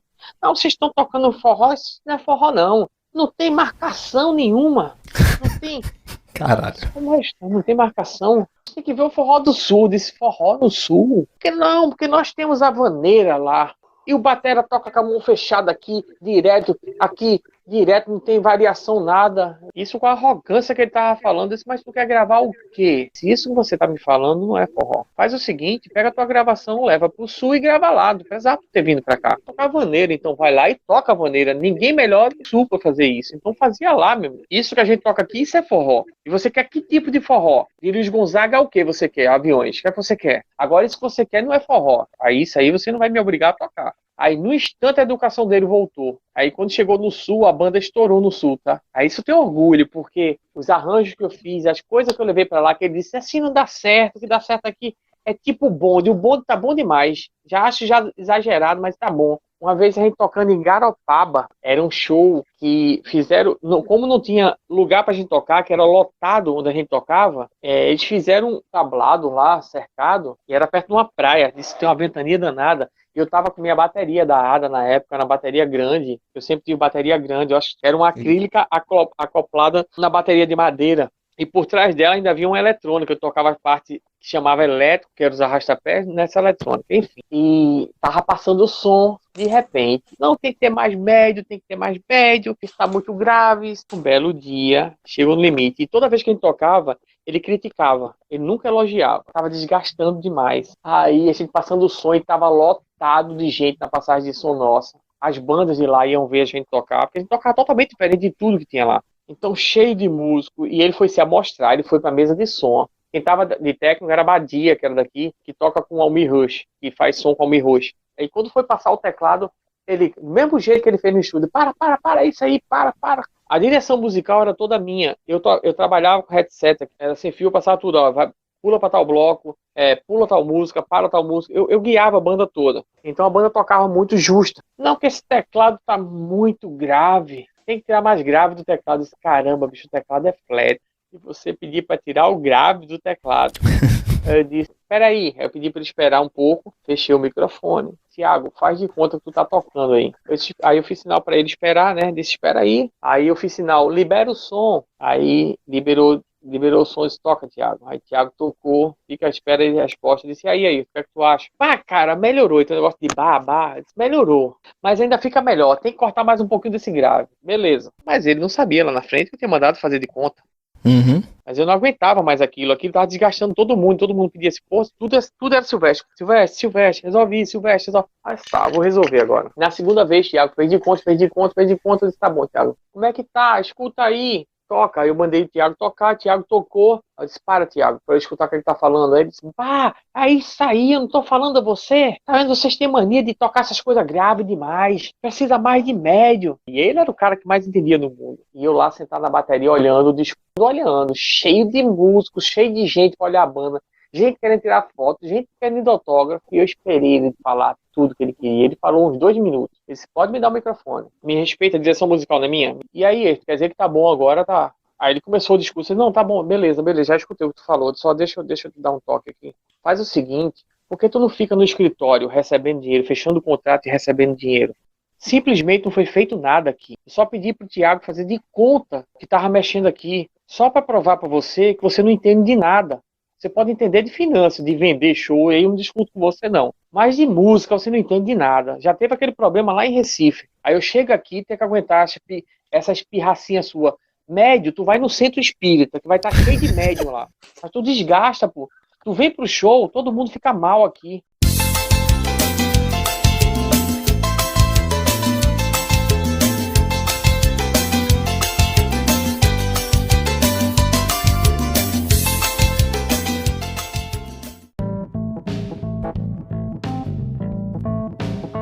Silvestre, qual foi o maior tempo que tu passou longe de casa? Eu viajando com a banda, né? Uhum. Com o Mastruz, eu passei acho que 3 meses, um pouquinho, viajando e emendou o São João com a política. Eita porra. Foi. E eu lembro como se fosse hoje, quando eu cheguei em Fortaleza, eu peguei minha ex-esposa e disse, vamos para um hotel. Desliguei telefone, desliguei tudo. O candidato que a gente tinha feito o show pra ele, Imperatriz, eu acho, ele não ganhou. E a gente ia passar só 2 dias em Fortaleza. E esses 2 dias eu tinha alugado um hotel, não tinha que ficar nem em casa. E eu lembro como se fosse hoje, quando eu vi as pancadas na porta do hotel, o bate-bate. Era Zé Nilson me procurando, me achou no hotel, que a banda ia voltar pra tocar, porque o cara ganhou a eleição, e a gente ia voltar pra tocar e já ia ficar na estrada de novo. Ele não sabia se era um mês e 15 dias, mais 2 meses. Eu chorei que nem menino. E teve que ir, né? Tive que ir. Deu um desespero em mim. Isso aí tu lembra o ano? 2002, eu acho. Tu até falou, Silvestre, tua rotina durante o São João, né? De fazer 3 shows, 3 na véspera, 3 no dia e 3 no dia seguinte, né? Isso? Isso, seguinte. A rotina é assim, né? Isso. Como é relação, né? Como não é o glamour de estar em avião. O avião cansa, avião é... E isso cansa porque, tipo, primeiro, que esse pessoal que diz que tem que usar alguma coisa pra ter resistência, isso é papo. Eu não acredito que ninguém fora de si vai ter mais resistência usando qualquer coisa ilícita. Eu nunca precisei usar nada. E eu creio que a pessoa dopada ou drogada ou embriagada não vai estar bem. E avião, por exemplo, a gente fez 3 shows na Bahia. Esse dia que eu falei marcou muito, porque foram 3 shows na Bahia. Quando terminou o terceiro da Bahia, a gente partiu para o aeroporto de Salvador. Foi para o aeroporto de Salvador. Ao invés do contratante comprar uma passagem barata, mais barata, ao invés de sair Salvador, Recife, que dava 50 minutos de voo, 1 hora, a passagem foi Salvador, Brasília, eu acho que 3 horas de conexão. E Brasília, Recife. De Recife a gente saiu para Campina Grande, Caruaru, São Bento do Una. São Bento do Una a gente voltou para o aeroporto de Recife, pegou um voo para Salvador, só que não foi direto para Salvador, foi Recife, Brasília, mais não sei quanto tempo de conexão, aí Brasília, Salvador, gente. É meio que desumano. Chega uma hora, dormir, você começa, a irritabilidade sua começa a crescer e é pesado. É muito pesado. E isso 3, geralmente final de mês de São João é 3, aí 2, aí 3 de novo, porque vem São Pedro, véspera São Pedro e o dia após véspera São Pedro. Fora os que aparecem de última hora, viu? Tu conhece todos os estados do Brasil? Eu toquei em todos os estados do Brasil, sem exceção, até o Rio Grande do Sul. Do Rio Grande do Sul, do Oiapoque a Chuí, todos os estados. E fora do Brasil, quais países? Caramba, a Europa quase todos. Eu não sei, não dá pra citar assim, porque eu acho que vai faltar alguma. Por exemplo, a Europa, vamos lá, vou tentar ir para Portugal, Espanha, Áustria, Bélgica, Inglaterra, Itália, Suíça. As 3 partes da Suíça, tanto a italiana como a francesa quanto a alemã. Holanda, poxa, na Holanda em Londres e Amsterdã, por exemplo, em Londres, na Inglaterra e na Holanda, por exemplo, eu peguei 16 negativo com sensação de 20 e 18 negativo com sensação de menos 24. Cacete, velho. E pro cara tocar, hein, velho? E você tem que performar, né? Tem que estar tudo bem. Eu toquei de luva, de casaco, e mesmo assim o nariz doía, parecia que tava quebrando o nariz. Horrível a sensação, horrível. Foi interessante que a gente saiu da França para Inglaterra pelo Eurotour, não sei se você ouviu falar, que é debaixo do mar. São 4 horas de viagem debaixo do mar. Que experiência, né, velho? Você teve. Isso, tá acordado para entrar no Eurotour, não pode estar dormindo, não pode usar câmera, e vai em cima de um trem. O carro, o ônibus, né? O que você tiver, o transporte que tiver, vai em cima de um trem lá. Aí, África, sul-americano, quase todos. Argentina, Paraguai, Uruguai, Peru, Chile, Colômbia, Estados Unidos, as Guianas. Tem algum lugar aqui pra você que é muito especial, que você curtiu muito tocar, e algum que tu não tenha curtido? Não tenho assim, pelo menos agora no momento de cabeça eu não tenho, mas um que eu sonho voltar, inclusive quando eu pedi pra sair da Calypso, a Calypso fazer o Réveillon lá, eu disse, eu não acredito nisso, e foi Fernando Noronha. Se você perguntar no mundo, tudo que eu já viajei, você tá com sua família agora, quer ir pra onde? Fernando Noronha, com certeza. Eu toquei com os filhos, com a Mistura Fina, que era uma banda dos filhos dos músicos Fernando Borges, né? Que foi eu, Renatinho Fonseca, Renatinho Bandeira, Sérgio Borges. Então a gente foi tocar em Noronha 5 dias. Foram 5 dias sem dormir. A gente tocava baile à noite e de manhã chegava 5 horas no hotel, 6 horas tomava café e partia. Tinha 2 bug e uma moto pra gente. Então a gente ia aproveitar. Foram 5 dias desse jeito. E meu sonho é voltar ali. O ar dali é diferente, tudo é diferente. Silvestre, a tua vida lá na Som Zoom foi na Mastruz onde tu recebeu o melhor de grana, assim, de cachê? Na Som Zoom, sim, com certeza. Ou era R$150 por show, ou era 180 por show. Para quem recebia 100 por semana, por 3 dias da semana tocado, e R$10 por faixa. Inclusive, depois desse episódio que aconteceu lá do Emanuel, que ele tanto fazia eu, o Bigu, tocando na bateria, que ele não gostava do meu jeito de tocar. E o Ferreira Filho, que era produtor, tava lá no workshop. O senhor Ferreira me ver tocar. Não, é porque amanhã tem uma gravação do Mastruz, tu pode fazer. Caramba, mas o Bigu não toca não. Até brinquei com ele, se o Bigu não faz não a gravação. Assim, agora vai ser meu preço, entendeu? Agora vai ser normal, eu não tenho nada a ver, eu não trabalho mais na casa. Então, vamos acertar preço, a gente grava, não tem problema. Aí foi quando eu gravei Meu Alimento, tem até uma cestina lá e tem... Um dia depois de ter visto o workshop do Aquiles, eu botei, faz uma cestina, né? Ferreira disse, foi a última música que eu gravei, ele disse, vai aí, faz uma frase que tu queira e bota alguma coisa diferente aí. Aí eu botei, eu lembrei de levar do Aquiles que ele fazia aí, do Angra, que é até em latim a música. Ficou bem legal, assim. Foi interessante. Silvestre, eu queria passar agora, muito importante, para tu falar um pouco da tua história, inclusive, com cada marca que tu apoia. São várias, mas como é que surgiu, né? A gente vai falar da Noah, tem a Williams, que é a empresa de peles, a Land, a Pé de Gorila, os pratos Sheng. Eu acho que, se não o primeiro baterista, tem endosso de bateria no Nordeste, eu acho. Fui um dos primeiros. Foi em 2000 o primeiro endossamento. Foi com a Ada, o seu Adivaldo, que acreditou em mim naquela época também. Mas eu saí assim porque eu quis, entendeu? Porque quando eu fui pra Calypso, a Calypso já tinha um contrato com a Playtech, 8 anos com a Ada e 8 anos com a Oreo. Foi quando eu abri mão da Oreo e da Ada, né? Deixa só eu completar aqui. Tem a P-Drums, a M-Feel Bags, a Linard bateria, Spanking nas baquetas, E-Drum no MIDI, né? O BMA, a Spark, a Ogo, que é a distribuidora, você já explicou, né? A Torelli e a School Drums. Uma coisa que eu tô curioso também, eu nunca toquei em bateria de acrílico. E tu curte de acrílico, tu curte madeira e tu curte metal. Eu sei que teu set deve ter mudado também, é grande o set. Eu acredito que ao longo do tempo deve ter mudado. As configurações de bateria para forró, inclusive, mudou, né? Tu até já falou no início que teve a inserção de tambores mais agudos e tal. Fica à vontade para falar, velho. Vamos lá. Eu já tive antes, como eu falei, de bateria acrílica. Quando eu tive da Ada, eu tive com a Brucati, a bateria acrílica. Como a Ada não fabricava bateria acrílica, eu sempre tenho na cabeça, se eu fechar com a empresa de bateria que ela não tem acrílica, meu contrato vai ter a liberação para eu ter com a bateria acrílica. A de metal foi sempre um sonho que eu tive, mas nunca tinha conhecido ninguém que fizesse. Eu já tinha escutado o som através de pesquisa, mas eu não conhecia ninguém que fizesse realmente a bateria de metal. E então, o que aconteceu? Assim que eu voltei a tocar, que eu decidi, vou voltar, tinha uma marca grande que disse, se você voltar, a gente te apoia. Tem muita marca grande que pega você, que tem um nome ali naquela região, ela pega só para marcar território. Aí você tem um nome, é um formador de opinião naquela região, e se você vai fechar com a marca, ou isso aqui, ela vai te segura ali, porque ela tá te vendendo uma bateria de todo jeito, porque no Brasil, endossamento 100% de bateria não tem. A não ser que a marca chegue para você e diz, eu vou te dar uma bateria de entrada aqui e vai ser minha configuração. Isso pode ser quem for, entendeu? Aqui no Brasil funciona dessa forma. A não ser tipo Aquiles, que o contrato dele já vem de fora. Vamos supor, como meu primeiro contrato na ADA, eu tinha, era o preço de custo, eu pagava o custo da bateria, vamos supor, a bateria custava 5 mil na loja. Eu tinha a configuração que eu queria, tipo, a bateria de 5 mil saía por 2 mil para mim. Aí eu chegava para a Ada e disse, olha, o Aviões gostou da bateria, e o Mastruz quer uma bateria para o estúdio. Como é que faz? Aí ele fazia assim, passa essa tua que a gente vai mandar uma nova para ti, vende essa, tu só repassa o mesmo valor. Então, tipo assim, eu peguei uma bateria de 5 mil por 2 mil, passar ela por 3 mil, certo? Isso eu já recuperei nesses 2 mil, eu já recuperei R$1.000, tá fazendo a conta aí?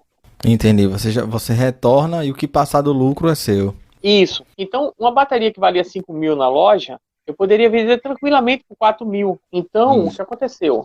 Era bom pra todo mundo, né? Era bom pra marca, era bom pro contratante lá que tava comprando a bateria e era bom pra você. Então, assim, na primeira bateria da ADA, eu já tirei o meu custo, o que eu tinha gastado. Então, daí pra frente, tudo saiu como se estivesse saindo de graça pra mim. Eu só tava repassando. E eu vendi muita bateria pra ADA, mas muita mesmo. Então, naquela época, eu tive uma assinatura baqueta da Alba, antes do Cisne falecer. Mas vamos pra hoje. Que a Noah, a Cheng e a William tá tudo ligado. Porque tá tudo dentro do guarda-chuva da Ogo, né? Tipo, se eu precisar, como eu tenho a bateria acrílica, eu recebi o acrílico do Linard, tá tudo interligado. Por isso que eu vou ter que falar de um e falar de outro. O Linard, poxa, Silvestre, eu não fabrico hardware, eu tenho muito problema com hardware, e hardware é caro. Então, na Ogo, eu tenho uma liberação, como eu tenho um contrato com a Ogo, eu posso pegar qualquer hardware que eu quiser. Vou ali, eu preciso de tantas canoas, eu quero esse modelo, como na Spank eu tenho essa liberação. Tanto que o Linard hoje, a bateria acrílica Linard, ela sai com hardware da Spank. Fui eu que fiz essa ponte das duas marcas. Canoas, tudo é da Spank, que a minha bateria está saindo assim. Então, assim, quando eu fechei com o seu Silvio, eu tinha uma marca grande, chegou para mim e disse, se você voltar a tocar, a gente te apoia. Eu tava ficando animado, feliz demais. Disse, caramba, uma marca desse porte chega para mim e diz isso, aí tá. Quando eu resolvi voltar a tocar, que eu fui conversar com a marca, que eu vi a proposta, disse, não, mas isso fora de cogitação. Eu tô comprando uma bateria, tô ficando preso a uma marca, não vou ter o que eu quero para tocar. Porque, assim, Jade, eu sempre trouxe novidade pro forró. Não é porque sou eu, não é querendo ser, eu nunca parei pra pensar nisso. Eu trouxe um caixa de 14 com afinação de paralamas para dentro de um forró, que tinha um caixa totalmente com som lá embaixo, afinação. A afinação de caixa antigamente era no chão. Então eu trouxe a afinação de paralamas, eu trouxe os tons. Não era tão agudo quanto hoje com os rotontons, mas eu trouxe um tom de 10 e o de 8 para a bateria. E quando eu fechei o endossamento da ADA, a partir dos anos 2000, eu trouxe o tom de 6 pro forró. Que daí eu passei para Pedinho que eu chamo, eu chamo Pedinho, porque, assim, sempre convivi com o Pedinho, depois veio Riquelme, porque, assim, quando ele ficou gravando no meu lugar, aí Ferreira disse, tem que ter um sobrenome. Aí botou Pedro Riquelme. O nome dele não tem Riquelme. Aí o Xande ficou Riquelme, e hoje é Riquelme. Foi quando o Pedrinho pegou o tom de 6 da ADA que Carlos Aristides disse, não, essa bateria vai ser nossa. Aí o Pedrinho usava aquela bateria todinha, usava o tom de 6 e afinação altíssima. Foi quando veio os rontontões, logo depois. Então, quer dizer, eu sempre trouxe novidade pro forró. Não só de levadas, não só as junções da minha cultura, mas em termos de timbre. Eu sempre procurei o som, porque meu pai sempre dizia, procura o som porque ele não procura ninguém. A gente volta pro início, exatamente. Então eu sempre tive isso, sempre tive essa questão de estar procurando som, procurando. E meu sonho sempre foi ter a bateria que eu me sinta confortável. Eu toco todo estilo de música. Então se eu tô dentro do forró, o forró hoje abrange, tu toca rocha dentro do forró, tu toca música romântica dentro do forró. De repente tu tá tocando rock dentro do forró, sabe? Hoje o forró te dá esse espaço. Então o que acontece? Por que o meu setup é grande? Porque o Silvestre quer ser... Não, eu me sinto bem assim, gente. Se eu me sentisse bem com um tambor só, eu ia tocar com um tambor só. Mas eu tenho meus motivos. Tanto que quando eu fechei com o Linardi, caramba, você não só toca, mas você sabe o que quer e você conhece a questão da música, a história da música. Porque ele fez assim, quando eu fechei com a bateria acrílica, se você for ver a página do Linardi, a história do Linardi, assim, eu botar Linardi, bateria Linardi, acrílica Linardi. Ele é muito conhecido pelo talento dele, pelo perfeccionismo dele. Mas ele é um cara que sempre fabricou bateria, assim, ele era muito taxativo com isso. As baterias dele, todas de antes, praticamente, era só estilo John Bonham. Combo 26, tomzão de 14 ali na frente, SUS 16, 18, sabe aquele negócio. E quando eu fui fechar com ele disse, olha, eu quero trazer tua bateria, tua marca aqui pro Nordeste. E assim, comecei a explicar. A minha ideia é essa aqui, falei dos meus workshops, falei que eu não tinha intenção de voltar para a banda grande, mas falei dos meus projetos todos. E ele abraçou a causa. Ele disse, mas veio assim, então, mas como é que tu vai colocar uma bateria dessa aqui no teu estilo? Eu disse, eu expliquei, o forró hoje tem espaço para isso, e aquilo. Então a gente vai mandar um tom, a gente vê um tom de 14, né? Tu vai ter que trazer. Aí ele falou a questão do hardware, que eu ia ter que. Eu disse, não, isso não é problema não. Isso a gente resolve. Eu expliquei para ele. Eu preciso de uma bateria, um bumbo 22 é o máximo, principalmente pro acrílico, que ele encorpa o som. Médio para baixo, médio grave, desgrave, soma muito, entendeu? Então, assim, tanto que o meu bumbo de acrílico é 22,16, mas o meu bumbo de madeira é 20,18. É diferente. Então, eu disse, eu preciso de um bumbo 22 e um bumbo de 20,16 e 22,16. Aí, mas caramba, mas porque eu tô acostumado a fazer assim, só, mas é o estilo que você toca. E eu preciso de um bumbo de 20, porque tem gig que eu preciso, dependendo do forró que eu for gravar, eu preciso do bumbo mais sequinho, um pouquinho. Então, já o 20 vai servir. Tem hora que o 22 vai me servir. E como eu faço muita frase com pedal duplo, com os dois bumbos, não tem problema ele ser um 22 e um 20.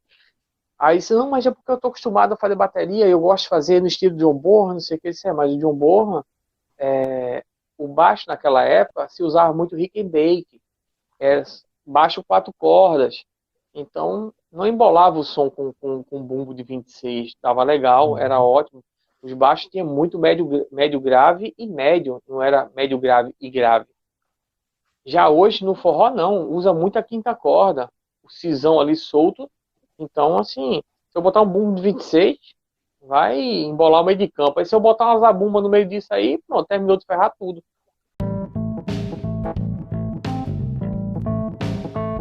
Então, assim, você tem que saber o que você quer. É aquela questão do endossamento, sabe, Jade? Aí tu vai chegar pro cara, tu não tem um planejamento, tu não tem um histórico, tu não tem nada, porque ele pode tanto pegar um cara que tem uma história grande, como pegar um cara novo que tá entrando aí no mercado, mas ele vê a influência do cara no mercado e vê que o cara tem futuro, porque o cara sabe o que quer. Exato. Não é um atirador. Tem gente aí tirando para todo lado, sabe? Então isso soma muito. E foi assim com o Linardi. E até hoje o Linardi é um parceiraço que, por exemplo, as canoas, os hardware, por exemplo, eu tinha mandado a quantidade de hardware e acabou que teve que mudar os hardware do caixa. Aí ele me fez um tom a mais agora, já mandou com tudo. O Tom tá mandando com tudo. O Tom, sabe, ele é um cara, é a segurança que eu passo para ele. O meu contrato, o meu respeito com o seu Silvio. E quando eu fui para Noah, assim, bom, mas tu vai para Noah, tu tem uma marca grande aqui, sim, mas eu tenho uma marca que já tem um nome no mundo, mas eu vou tocar com uma marca que é como eu quero. Eu tenho que me sentir bem. Senão você vai virar um vendedor, né? Você vira um vendedor como qualquer coisa. Inclusive vendendo uma coisa que você não acredita, de certa forma. Como é que você vende o que você não acredita? Que credibilidade eu vou ter amanhã? Tanto uma coisa que eu vou dizer para você aqui, porque eu acho que você não acompanhou. Eu fechei um contrato com a FSA em setembro do ano passado. E passou 3 meses e cadê o meu Tarron? Era para ser amarelo. Aí não, porque amarelo saiu de produção, mas tem um amarelo com vermelho lá. Pô, minha bateria toda amarela, tanto a de metal como a acrílica como a de madeira. Chegou no denominador, vai ser amarelo com vermelho mesmo, mas um pouquinho de vermelho, que era pouco vermelho, tá. Passou 1 mês, passou 2, passou 3. Um jogava pro outro, sabe? Eu disse, caramba, vamos fazer o seguinte, vamos rasgar esse contrato, porque, poxa, eu procurei vocês, porque eu acredito no material que vocês fabricam, eu acho legal. Mas assim, vocês nem me seguem, o perfil FSA não me segue. O perfil Jesus, que é responsável pela FA, pelos endosses, não me segue. O perfil do cara lá, não lembro o nome dele, do marketing, não me segue. O perfil do CEO da marca não me segue.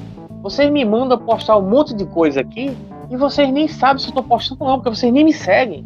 Eu perdi uma live por causa disso. Eu pensava do meu Tarron, que era meu na época, eu pensava do Tarron que eles tinham combinado e não chegou. Eu falo o seguinte, vamos rasgar. A amizade continua. Eu não posso falar mal da marca de vocês, mas que tem uma reciprocidade, tem que ter um respeito. Como o seu Silvio, ele mandou uma mensagem de madrugada. De manhã, a primeira coisa que ele fez foi ligar para mim, de 8 horas da manhã, para ver se eu estava acordado. Ele estava preocupado que não tinha vindo no container que ele falou, tinha vindo os pratos. Mas a bateria não tinha vindo porque não teve espaço. O comprometimento da Williams Drumheads, que é do seu Silvio Tonelli, comigo, o contrato que eu tenho é o meu setup de pele da Noah. Eles não têm obrigação comigo no setup de pele da AP e nem da Linardi. Mas eu disse, seu Silvio, poxa, tá atrasada a bateria, eu tô precisando urgente. A bateria acrílica tá vindo, é que vai me salvar. Ele disse, não, Silvestre, não se preocupa não. Ele mandou todo o hardware. O que é que você precisa? Diga qual modelo você quer, porque a DOT 2 da Williams são excepcionais, são sensacionais. Porque ela tem o que eu quero de timbre encorpado, o hidráulico, com aquele grave gostoso para a questão somente do surdo, traz aquele toque retrô, da bateria retrô, entendeu? Ele não tem obrigação com as peles comigo. Se é com a AP, é a mesma coisa. Com a Spunk, quando eu disse, olha, gostei da baqueta, me surpreenderam a durabilidade, o que eu toquei com ela, o que ela durou, eu me sentiria mais confortável se ela tivesse um pescoço um pouquinho mais curto. O pessoal confunde ser endosse com você dizer que tudo está correto, tudo é bom. A marca sabe o que ela fabrica de bom. Já está dizendo o que ela já sabe, exatamente. Ela quer partir dali que você desenvolva, né, Silvestre? Mostre para ela onde ela pode melhorar, porque se eu sou um músico e sou referência, vários seguem a linha que eu sigo, de tocar, de maneira de pegar na baqueta. O que é que eu posso melhorar nessa baqueta aqui que já é boa? Se eu tô te chamando para cá, eu quero que o seu estilo acople a minha marca. Então eu tenho que dizer para ele o que eu preciso. E o Alisson disse, não, então você vem em Jaraguá, a gente vai sentar aqui e vai achar o ponto para sua baqueta. A dona Vanessa da Torelli vem em São Paulo, a gente vai mostrar a fábrica tudinho. Pronto, eu tô querendo o Cobel, mas eu não sei a numeração da Torelli, que eu não tô lá para escutar, que eu preciso do Cobel. Ela me manda os vídeos todinho, para eu escolher o que é que eu quero, para eu ver o que é que timbre. Pronto, Silvestre, vem aqui na fábrica pra gente fazer uns vídeos aqui na fábrica. Isso não tem sexta, não tem sábado, não tem domingo. Não que eu vou estar incomodando, porque eu tenho senso, sabe? Então, se é a lente, eu fui gravar um dia desse, uma sobra no meu ouvido direito, queimou meu fone da lente. E foi horrível para mim, porque o fone da lente, na mesma hora eu falei com o seu Homero, né? Quando eu terminei a gravação, mandei um áudio para ele e disse, não se preocupa. Me mandou outro, sabe? E eu deixei uma mensagem só para ele ver no outro dia.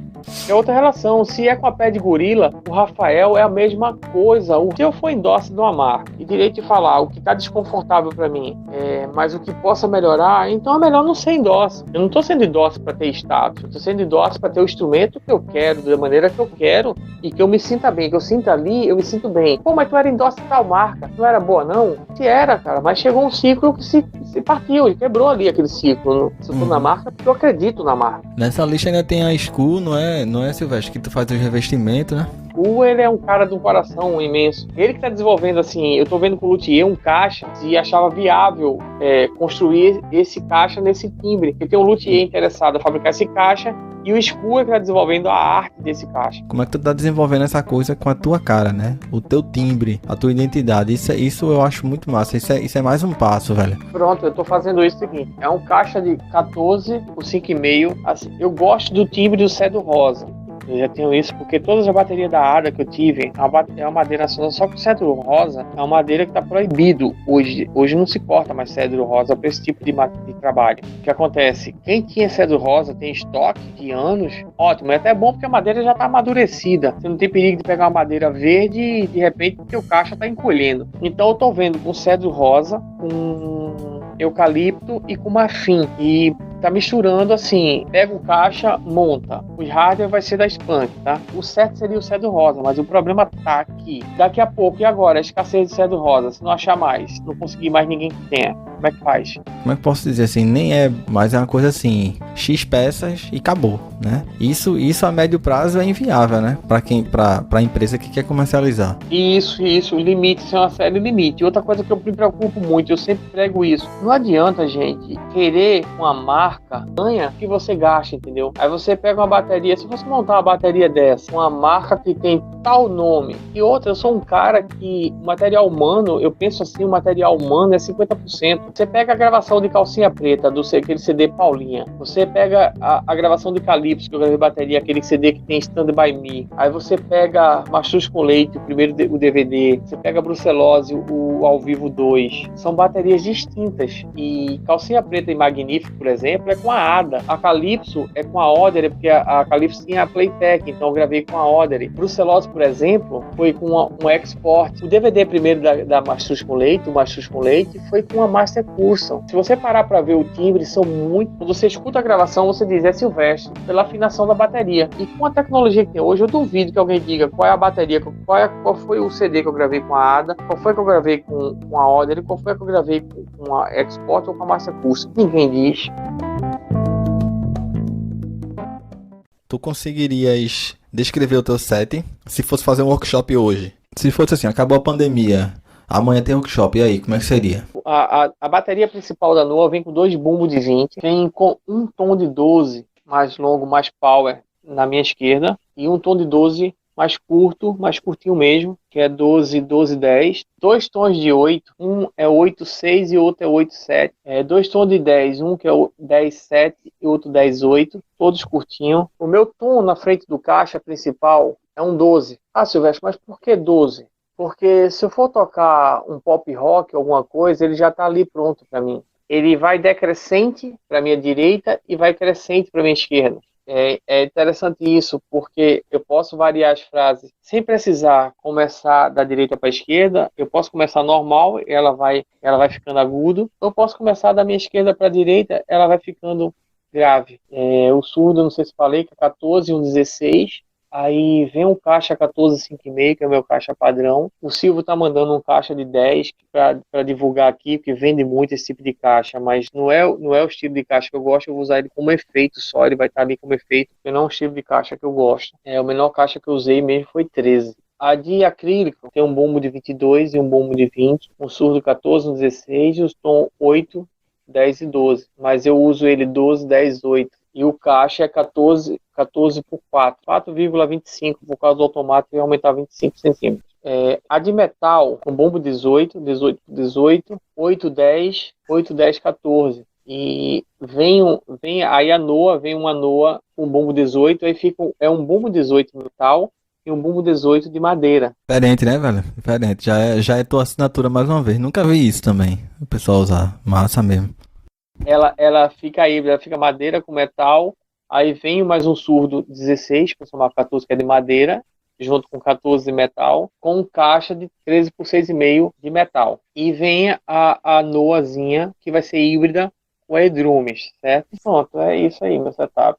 Agora de prato de cabeça assim, para te dizer tudinho.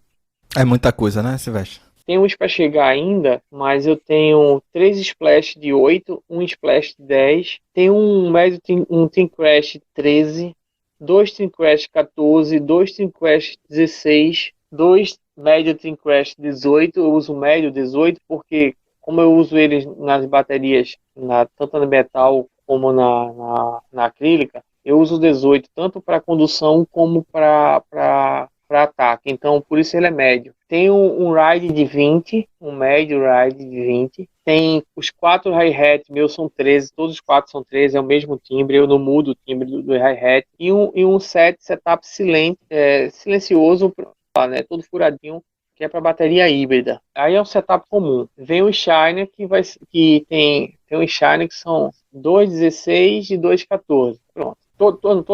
Todos ligam B20. Já usei muito B8 na época da Oreo mesmo. E...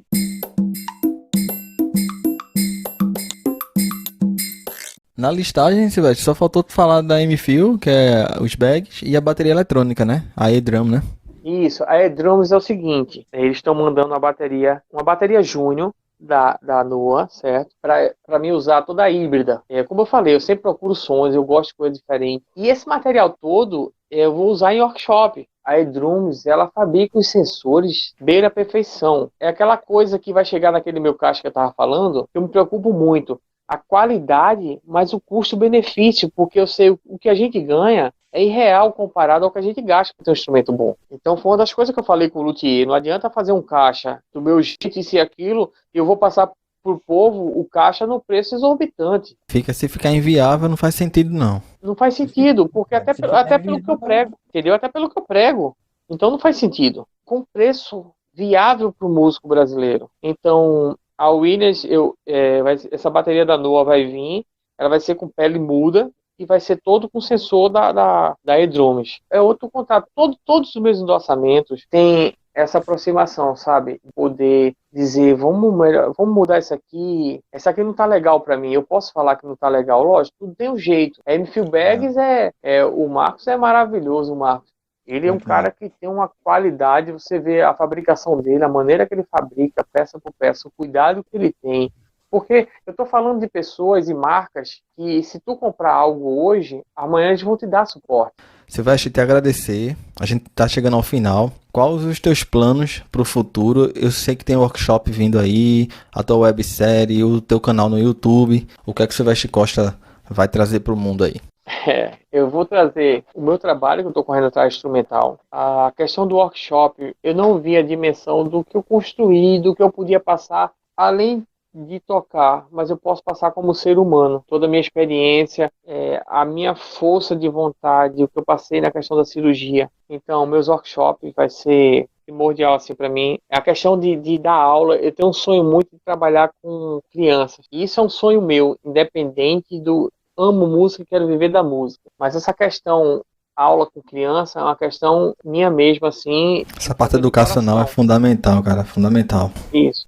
E assim, é uma coisa de coração minha, eu não penso nessa parte, quando eu falo da igreja, eu não penso em ganhar com isso. Eu penso realmente em ter prazer em ver uma criança crescendo com respeito, fundamentos, sabe, educacionais mesmo, não só da música, mas como ser humano. Eu estou trazendo, a websérie vai sair com toda a minha história mesmo, contada detalhe por detalhe. Eu ia até falar isso pra você, se você não pensou em fazer um livro, cara.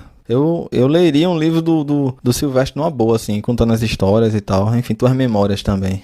Inclusive, até eu confesso pra tu que eu acho que é uma forma até, que eu já escutei de outras pessoas. É uma forma até de você meio que revisitar coisas e, tipo, às vezes você acaba fechando pontas soltas, sabe? É meio terapêutico até. Pelo menos eu percebo isso pra quem escreve, sabe? Muita gente fala isso mesmo, de escrever é terapêutico. Estou esperando, na verdade, passar mais essa pandemia, ou então, pelo menos, eu tomar a segunda. Eu já tomei a primeira dose da vacina, porque, por causa da questão de estar no grupo de risco. Parabéns, velho. Parabéns. Obrigado. Então, não vejo a hora de tomar a segunda dose para poder botar em prática o que eu quero fazer, meus projetos. Então, essa questão da websérie está dependendo muito disso. A dos workshops, que era para ter sido feita agora entre março e maio. A gente está planejando que o Paraíba também vai estar nesses workshops, Carlinhos Papaléguas vai estar nesses workshops. Então vai ter uma série de pessoas, como Augusto Silva, se Deus quiser. Eu pretendo trazer a Marina Marques, de São Paulo, que é uma batera, nossa, excepcional. E além disso, ela tem uma parte de gestão que é impressionante. Eu acompanho o trabalho dela também. Além do talento dela tocando, é impressionante a expressão dela no instrumento. O instrumento fala o que ela quer falar. E esse lado gestor dela, ela me fez eu me ver como marca. Eu tinha uma visão da minha pele personalizada, que eu tô vendo isso. Uma coisa, depois da Marina, eu vejo outra. Eu tô criando um mascote para mim. Tem a minha história de vida ligada nesse mascote. A minha pele de bumbo personalizada vai ser o meu mascote, com a marca principal ali, e as outras marcas vão estar acopladas à minha pessoa. Eu sou a marca principal, sabe, já? Eu E Silvestre, só uma curiosidade, o amarelo, tu gosta tanto do amarelo, tem algum significado, alguma coisa, ou é porque tu gosta mesmo? Desde que eu tive essa ideia do amarelo, da bateria amarela, alguma coisa, uma cor forte mesmo, eu nunca gostei de cores assim, acredita? Tu é o segundo convidado aqui que é um pouco ligado a cores. Eu bati um papo com um baterista lá da Bahia, Ronaldo Dias, e ele é no vermelho. Ele é com vermelho. Aí eu lembrei agora de tu. Alguém me falou da questão de prosperidade, alguma coisa ligada a isso, mas isso eu já tinha escolhido o amarelo. Sabe aquela coisa que você quer mudar na sua vida, você quer algo novo mesmo? E quando eu vi o amarelo, me tocou de uma forma, não sei explicar. E depois disso vieram falar de prosperidade, e a Noa tem tudo a ver comigo, até o nome Noa, que é de Noé, renascer, sabe? Então tem tudo a ver, até isso comigo, sabe? Depois do que aconteceu da minha cirurgia, né? Eu pensei que nem ia poder tocar mais. Nada é por acaso. Isso, nada é por acaso, exato.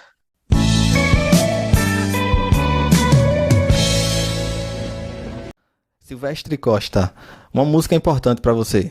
Oceano de Djavan, até pela forma que quando eu escutei a música, de onde esse cara tirou isso? A letra da música, a melodia da música, o que foi colocado em bateria, e eu tive que tocar essa música, foi a primeira vez que eu tive que usar a partitura Me Serviu. Então tudo dessa música me liga muito forte dessa forma. Um disco importante, um álbum importante pra você também. Movie Pictures do Rush, de 81, se não me falha a memória dele. Tem o tema de MacGyver, que essa música, eu gostava de escutar ela, quando eu escutava aquela Profissão Perigo. Nossa, ele influenciou demais para mim em timbre, em maneira de tocar. Consegui aplicar tanta coisa, trazer tanta coisa do rock pro forró, que são os extremos, assim, sabe? Esse álbum do Rush que trouxe YYZ e Tom Sawyer, que pra mim marca muito, sabe? Agora, Silvestre, um livro. Uma indicação de livro sua pra galera aí que tá escutando. Com certeza a Cabana. Me prendeu de uma forma... Nenhum livro me prendeu daquela forma. Eu acho impressionante pra mim. Um filme que te inspire? Eu gosto muito de filmes com cães. Marley e eu, pra mim, eu assisti 200 vezes. Eu vou chorar 200 vezes. Agora, um programa de TV e uma série que tu curta. A série, pra mim, é aquela... que é médico, que do Netflix. Nossa, quando acabou as 15 temporadas... Caramba, 15 temporadas assisti, parece que passou de um dia pra noite. E eu queria a 16ª, e quando veio o primeiro episódio... É o Grey's Anatomy, né? Tu curte, Grey's né? Anatomy. Eu tive uma namorada que ela amava, velho. Ela amava assistir. Eu assisti por causa dela, assim. E é uma série, eu acho que é a mais longa, né? É a mais longa da história. Eu espero a 17ª temporada, tô esperando. Caramba, programa esportivo. Os dois, mas o do Rizek eu gosto mais. O primeiro show que tu tocou na vida. Pequenininho, né? Pequenininho, lá atrás. Caramba, assim que me marcou muito foi o que André Rios ganhou, o Festival do Colégio Santa Maria. Esse que você já descreveu, novo, né? Foi o primeiro que eu toquei assim mesmo, que eu lembro mesmo, assim. E o primeiro show que tu viu na vida, que tu assistiu, tu lembra? Show que eu parei e assisti, assim, ao vivo, foi Oceano de Djavan. Eu fui no ônibus com o Carlos Bala, ele tinha almoçado lá em casa, tinha jantado lá em casa, com meu pai. E foi que eu tive aquele negócio, tudo, por isso que o Oceano, tudo me liga, essa música, Oceano. Eu tinha que pegar a música e... Que pegar a música? Eu queria que tu enumerasse, né? 5 bateristas que são referências pra você. Adelso Silva, com certeza. Carlos Bala, Neil Peart, Steve Gadd e eu diria 2. O John Barone com o Stuart Copeland, The Police. Mas tem um muito importante desses todos aí, que eu acho fenomenal, que era um cara que, se você parar para ver a linha que eu segui, que é muito de gravação, ele gravou no mundo todo, que é o Jeff Porcaro. Massa, velho.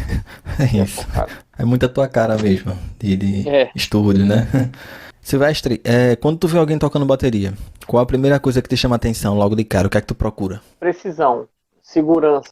Se ele fizer muita nota, que ele faça tudo explicado e com segurança. Que ele não faça quase. Isso me deixa agoniado. Se eu ver um baterista ele tocando quase, tá quase no tempo, tá quase chegando no metrônomo, me deixa agoniado. Eu não sei, isso acho que é um toque isso até. Se é muita nota ou se é pouca nota, não me importa. Mas a segurança dele é primordial. Eu costumo dizer que uma banda boa com baterista ruim, ela vira uma banda zero. Nada. Mas uma banda mais ou menos com baterista bom, a segurança que ele passa para a banda, a confiança que ele passa para a banda, deixa a banda grande. Um momento de realização para você na tua carreira até agora? Realização, ter tocado com Dominguinhos, assim, foi perfeito para mim. Aprendi muito, não só musicalmente, como ser humano. E agora, Silvestre, eu queria que tu dissesse se tu tem algum arrependimento ou alguma decepção, assim, na música. Na música, né? De arrependimento, sim. Como eu falei, hoje Deus te dá a idade, Deus é muito bom e justo, Ele te dá a idade, mas Ele te dá a maturidade, te dá a experiência. Então, o que aconteceu com o Beto Barbosa eu não faria hoje da mesma forma. Eu terminaria o show, certo? Deixava ele falar. Quando terminasse o show, eu diria, ó, aqui eu tô fora. Decepção não, porque eu procuro não esperar das pessoas mais. Eu aprendi isso muito cedo, assim. Eu via muito contradição no que as pessoas falavam e no que praticavam. Então, eu aprendi a não esperar muito, sabe, das pessoas. A próxima pergunta, Silvestre, tu responde se você quiser. Um baterista superestimado pra você e um subestimado. Olha, eu não posso dizer superestimado, mas teve uma cena que eu lembro há muitos anos que aconteceu no Rock in Rio, acho que um dos primeiros. E o baterista do Guns N' Roses não seja superestimado, mas a valorização, como é o ser humano, né? A questão visual. Ele fez um solo lá, um solo comum.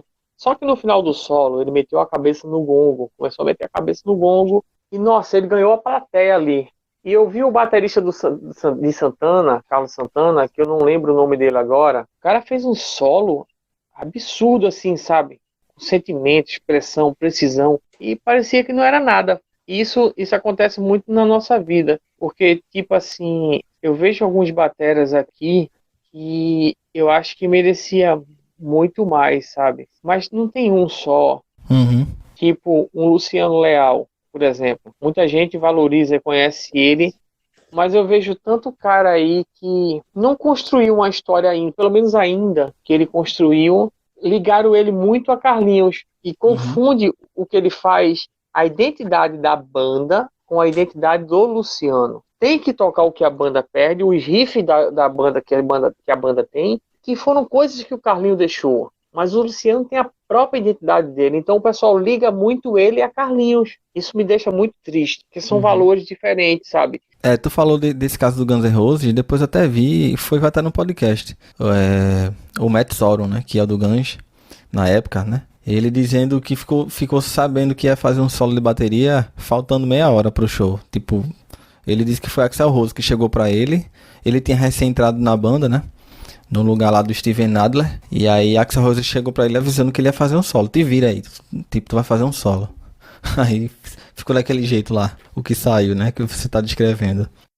Tu pode voltar no tempo. Tu pode andar pra frente no tempo. Andar pra trás no tempo. E tu puder escolher. Eu vou tocar em tal banda. Qual seria? De cara. Mamonas Assassinas. Devia ser divertido mesmo, viu, velho? Tocar no Mamonas. Devia ser muito divertido.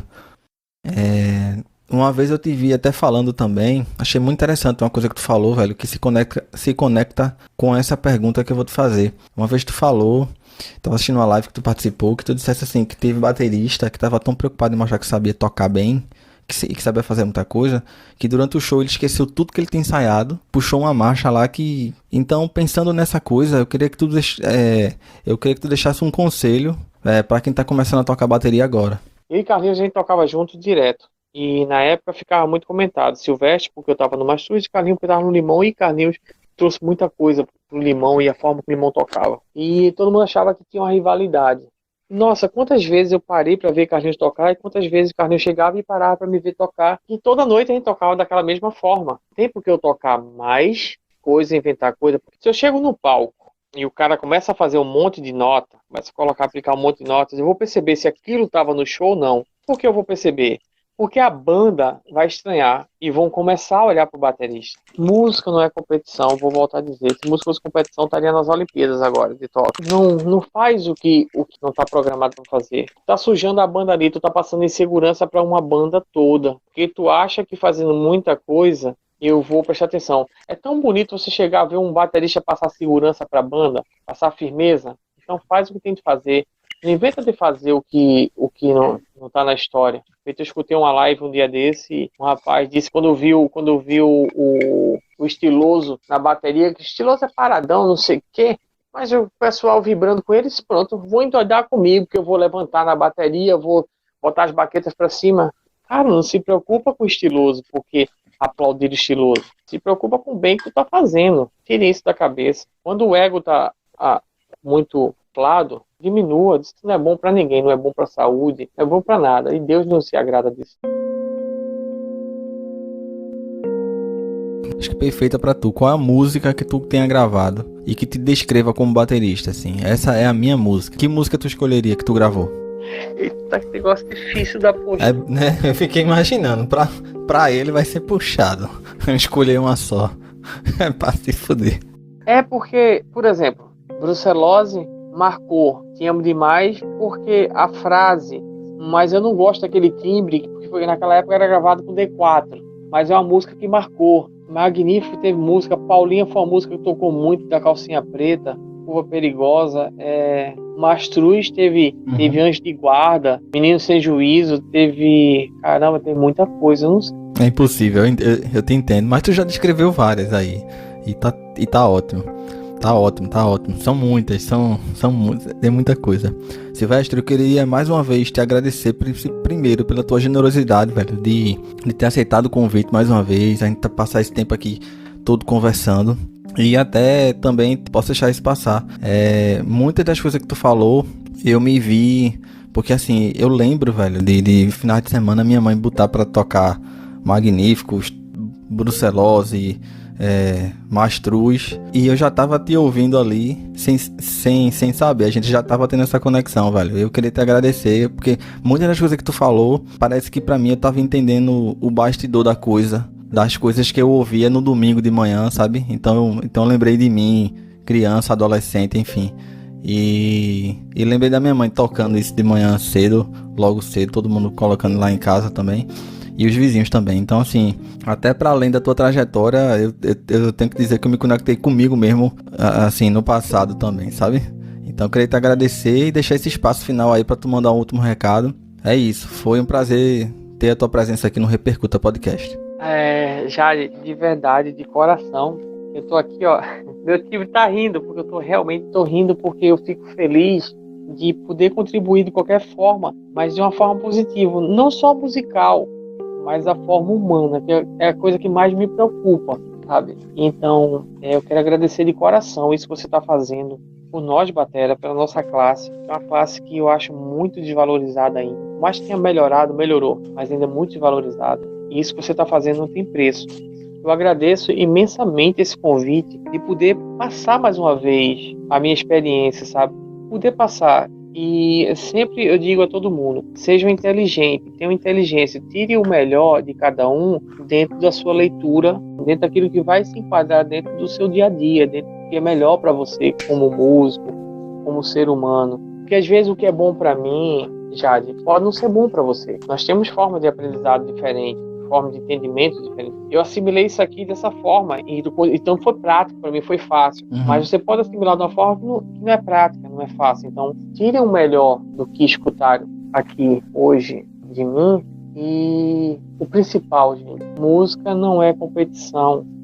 Deixa o ego de lado, não leva a canto nenhum, não leva a lugar nenhum. Então ninguém é melhor do que ninguém. Isso não é clichê, não. Isso é o dia a dia, isso é a nossa verdade. Não tente, ninguém vence pisando nos outros. A conta uma hora chega. O que faz aqui, aqui se paga. E depois tem os juros, porque a gente vai prestar conta com Deus. Não adianta só acreditar em Deus quando você está com dor. Ai meu Deus, tira essa dor de mim. Não, pratica. E lhe agradecer imensamente o convite. Eu estou aqui. O que eu puder fazer, pode contar comigo de verdade. É isso aí.